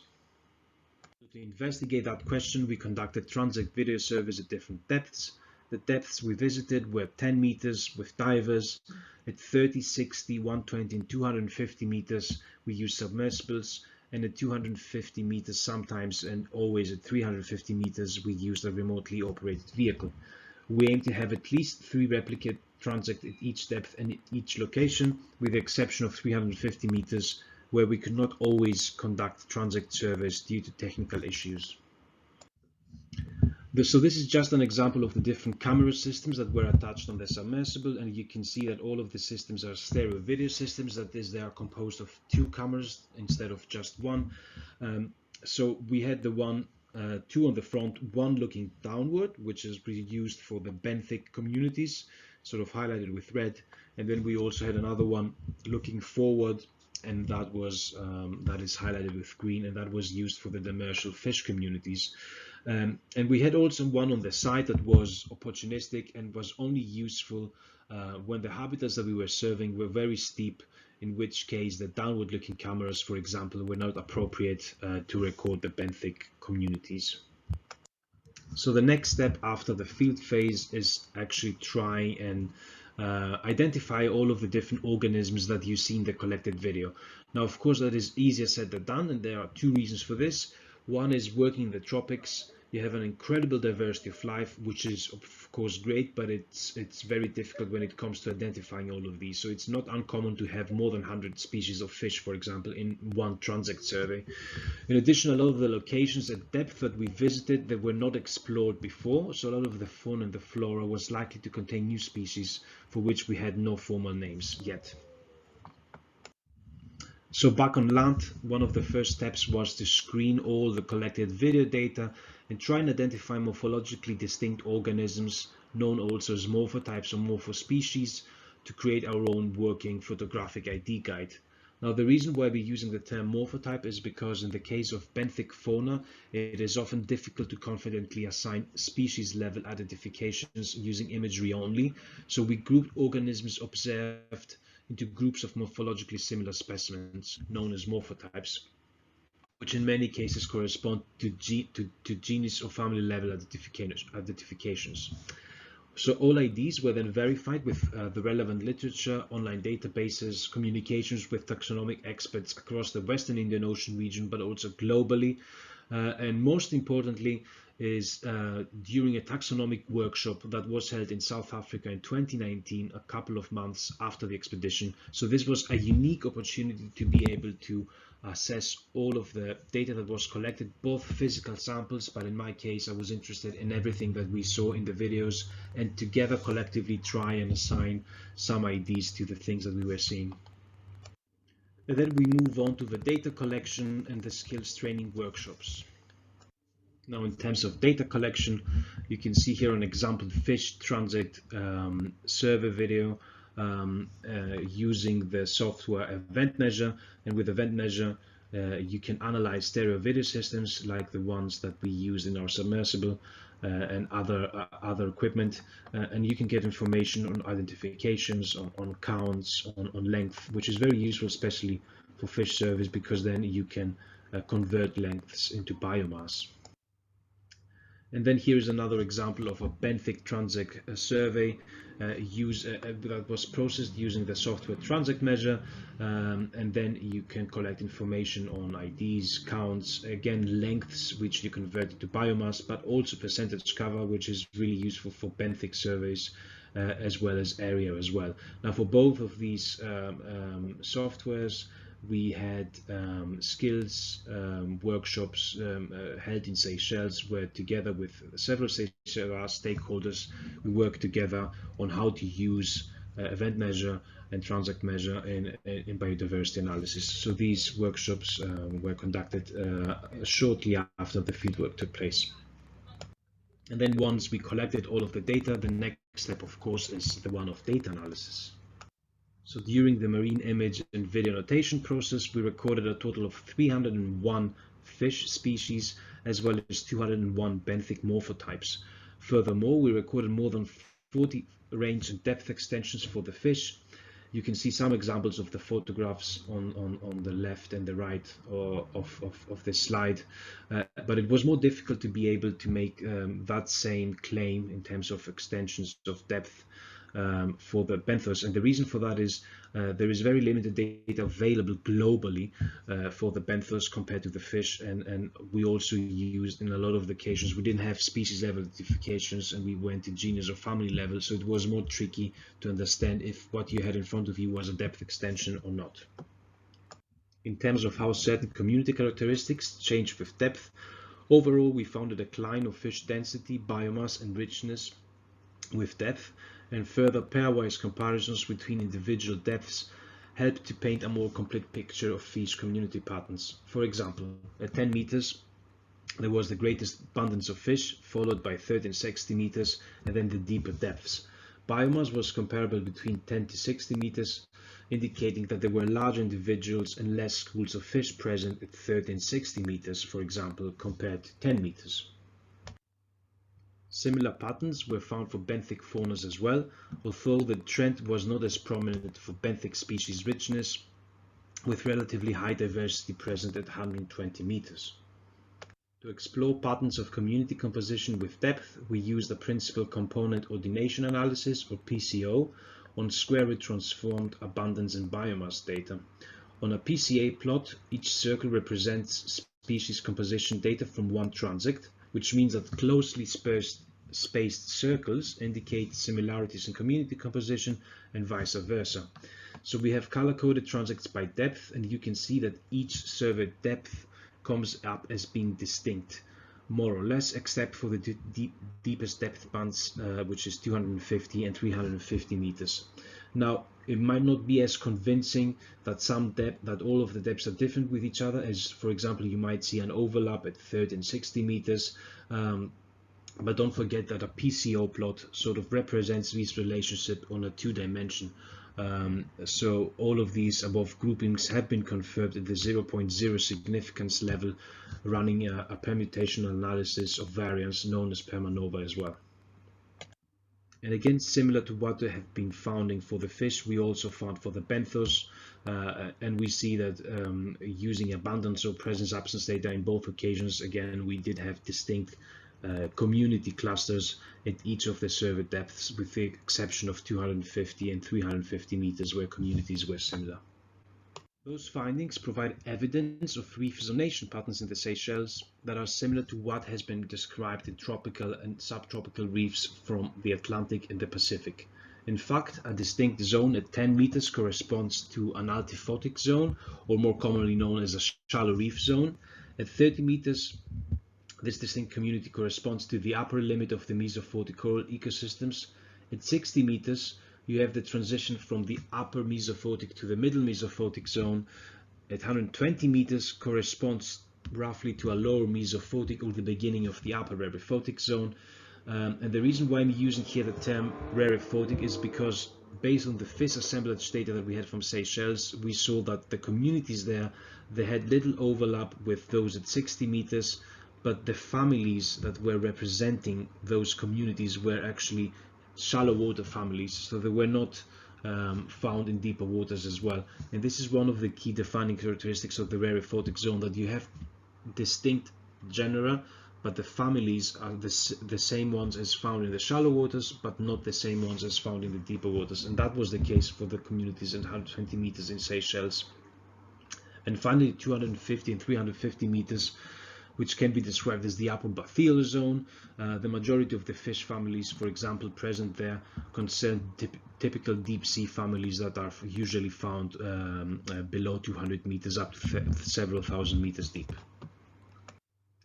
And in order for you to better visualize the reef zones we found in Seychelles, I'm going to be showing some short clips from each zone. At 10 meters, you have well-lit 3D complex reefs dominated by hard corals and plenty of schools of zooplanktivorous fish.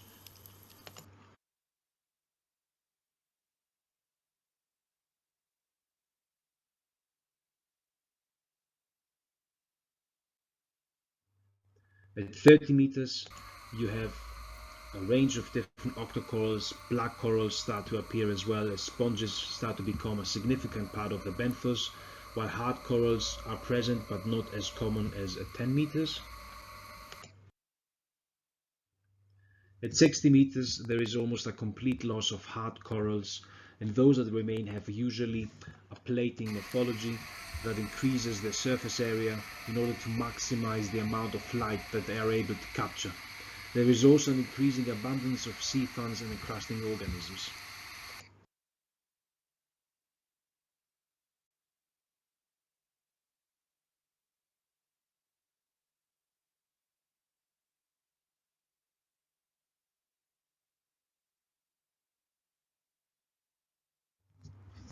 And at 120 meters, you have the kingdom of sea ferns, sea whips, and fleshy corals.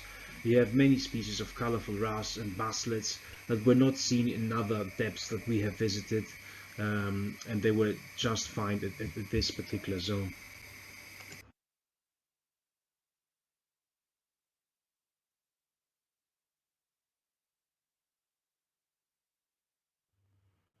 And then finally, 250 to 350 meters, you have very low abundance of life. So fish are very scarce and dominated by typical deep sea taxa, while in terms of the benthos, you get a lot of sea urchins and other deep water coral genera that are only found at those depths. Now, apart from the biological data, a suite of environmental data relating to water chemistry and substratum composition were also collected during the expedition or during the image annotation process. So we used these data as exploratory variables using distance-based linear modeling in order to better understand the most important drivers of biological communities. So a variety of drivers were important in explaining the patterns of fish and benthic communities that we observed. For example, temperature, which is of course related to depth up to a point, oxygen, and the presence of hard substratum versus soft substratum was another important factor, which is known to be affecting a lot of sessile organisms such as corals. At the moment, we're trying to add additional non-biological data to the mix, such as topographic data, commercial and subsistence fishing catches, island population size, to try and see what their effect is on the biological patterns that we have observed. And then moving on to the three final steps of the project that concern data dissemination, publications, and open access data and curation. First of all, data dissemination. A lot of the project team members have been presenting some of these results across many national and international conferences, for example, EDSPS, the International Coral Reef Symposium 2021, the Seychelles Ocean Science Symposium, RCUK, and of course this workshop that we are all part of.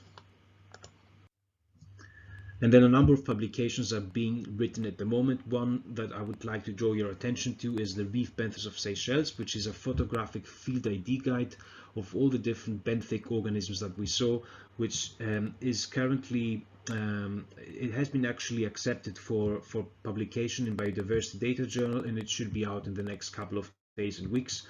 So hopefully this will be a useful resource for anyone conducting deeper reef surveys in Seychelles in the future. And of course, open access data and curation, we try to make whenever possible and whenever it's appropriate, and this is being sort of discussed and decided together with Seychelles, is make this data publicly available for scientists around the globe, using OBIS as an example, but also a FishBase if more appropriate. And of course, Smarter ID, which is another open access database that will contain information from images, which I have touched on a different presentation, and which should be accessible by the end of 2021. And with that, I'm almost at the end of my presentation. I would like to thank the myriad of partners who make this work possible. This has and continues to be a team effort, working together with a range of civil society, governmental, industrial, and academic partners from Seychelles and across the globe. I wish to thank every one of them, because it is by working together that this work is actually has been possible. So thank you for listening to me, and if you have any questions, I will be more than happy to answer them during the live Q&A session. That's great. That's very cool. Thanks for the presentation, Paris. Thank you. I think there were some issues with my recording. At some point, I was almost speed dropping, and at some point, there were awkward silences. So apologies for that. No worries. It's all good. It comes with the territory. Yeah. So while we wait for people to post some questions, I had a few things. So obviously, this was a massive survey, and I'm not sure if it's appropriate for me to ask, but I was just curious, like, what is the cost of such a trip, and how feasible is it? Well, I mean, it's not your sort of traditional sort of survey. I mean, I sort of presented one of the things that I was involved with, but obviously this was a larger sort of project, and there were many different research projects. So if you count all of them together and you put it goes to the millions, you know, like the whole of the budget running for 3 years and sort of getting the vessel and do everything together. But I think if it was just the project that I was involved with, it would be obviously less, but still very expensive, because you still have to get a vessel, you still have to get the submersibles. And just a note here, of course, the submersibles are really great to have, and sort of they have several advantages, but you could have also used ROVs. It's not that you have to have submersibles in order to do this type of work. Okay, that kind of brings me on to my next question. So like, obviously you can definitely see the value of the multi-method approach in terms of getting all the data that you got. But what were the biggest challenges that you had to deal with in terms of getting data from and trying to compare data from all these different methods? Well, I mean, one thing that we did, because obviously using different sort of methods, then that might sort of create some sort of bias in your results. What we did is we used different methods at the same depth as a test later on to try and see if they were sort of like producing the same results, and luckily they did. For example, we had the submersible running with the ROV at one depth, and it did like 3 replicate transects, and then we did the same with scuba diving and a mini ROV at 30 meters, at 10 meters. So they produce the same results, but it is a source of bias that can influence your results. That's for sure. Yeah, but I think you could definitely see the value of using the multiple methods in the data analysis and the outputs that you got, because they are really cool. So we do have some questions. Luther asks if you could please elaborate on including other variables, population, fishing, etc. Yeah, so I mean, we haven't done this yet. We are in the process of collecting those additional variables, but some of them is distance from human population, the size of the population, because a lot of the islands, for example, that we have visited, that were sort of relatively remote, with very low sort of local populations. So it would be interesting to see if islands with a little bit of bigger population do have an effect in the communities. And then fishing is also an example, because we have locations such as Adaba, where obviously you're not allowed to fish, but you have other locations in the Amirans where you are. So we want to sort of incorporate that into the analysis and see if there is an effect, but just sort of bear in mind that this is not a long-term study. It's sort of like a snapshot in time. So some of those differences, just because it's a snapshot in time, might not necessarily show, even though they might be important. Yeah, true. That's cool.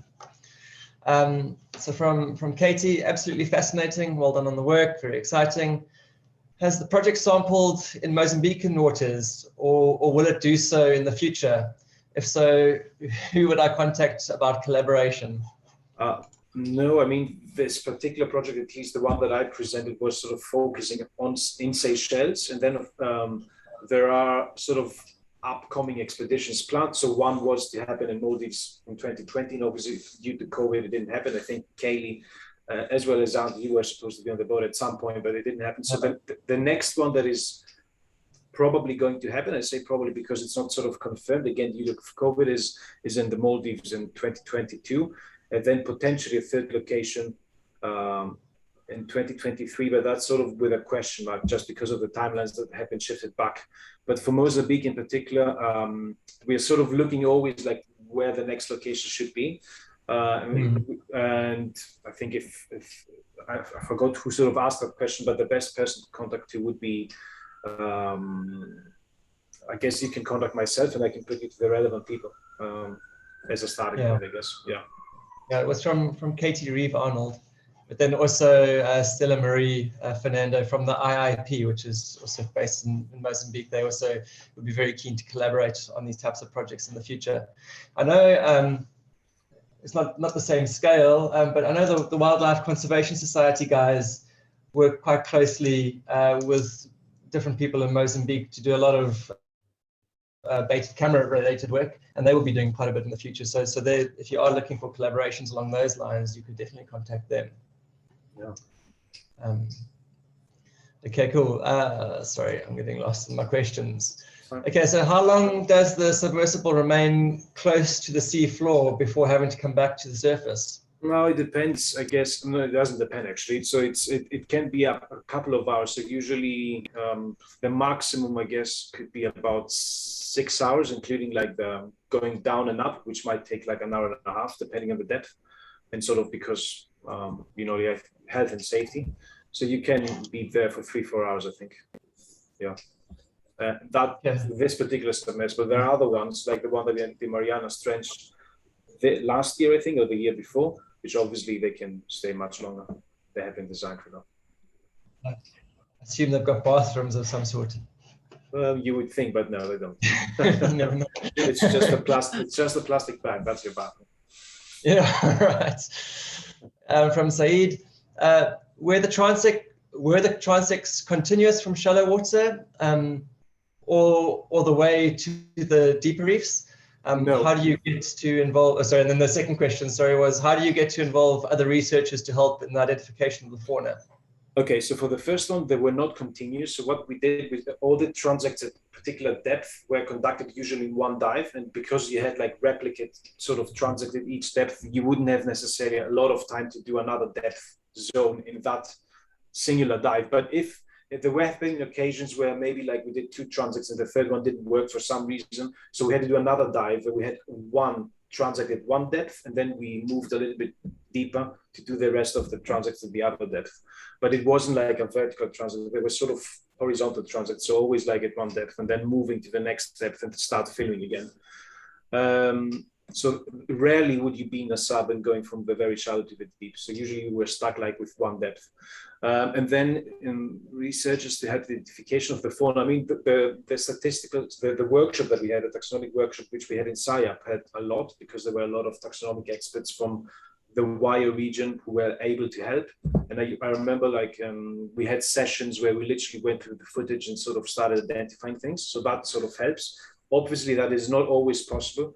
So another way of doing it is if you take screenshots of things that you see from your videos and you make a PowerPoint file and send it to experts, and there is a back and forth then discussion about maybe you can give me a better sort of picture of that particular organism.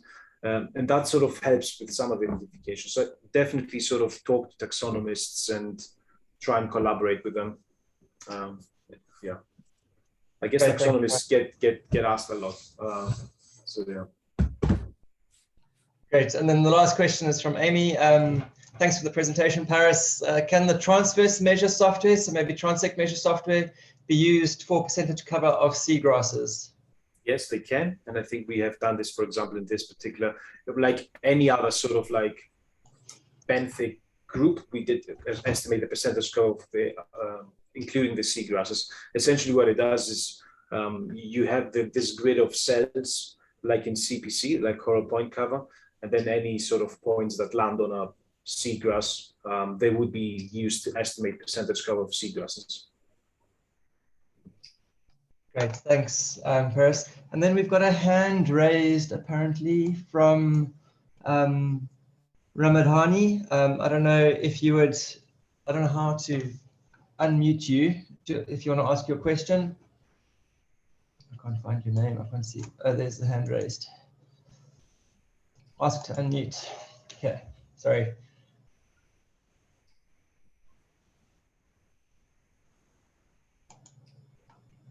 Let's wait and see. Hello. Hi there. Hello. Hi there, Raman. Hello. Hi, we can hear you. I can hear, brother. Great. You can ask a question. Yes, I can. I have almost 2 questions, I think. Before I go straight to my questions, let me introduce myself. Anyway, I'm a fisheries officer from Dar es Salaam City Council, serving as a fisheries officer.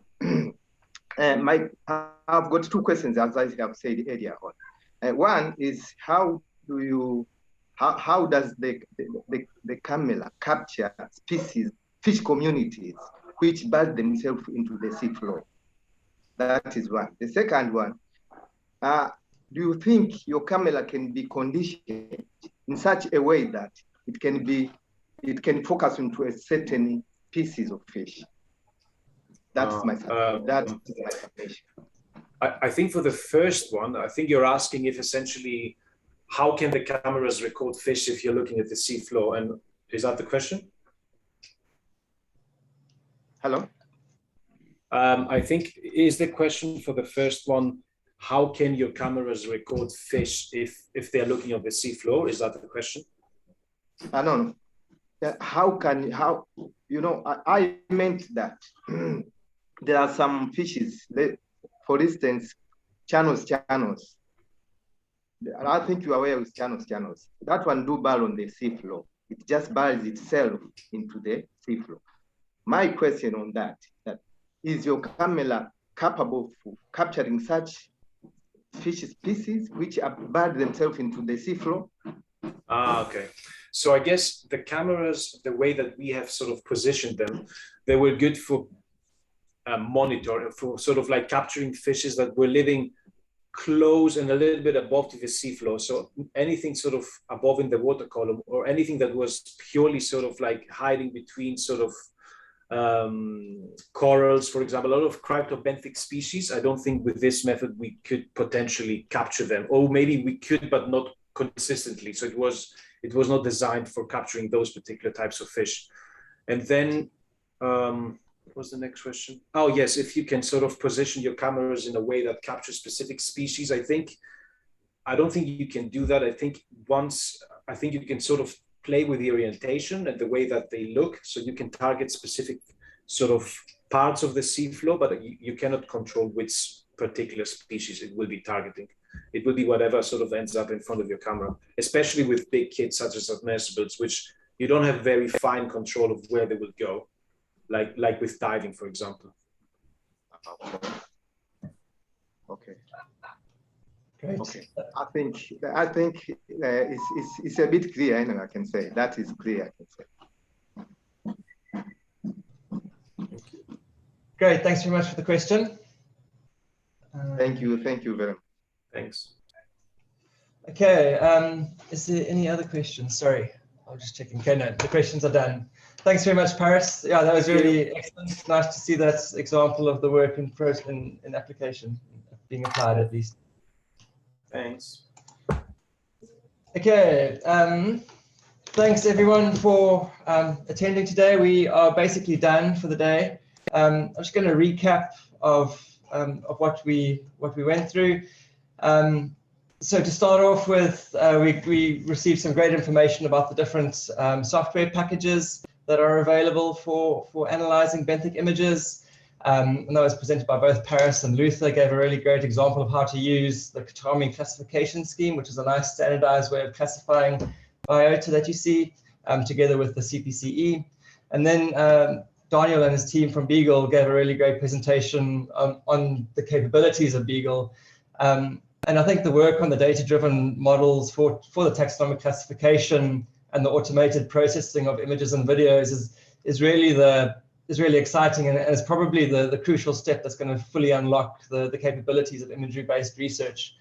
Then Charles provided a really great presentation highlighting some key design questions and solutions for estimating the scale of your images.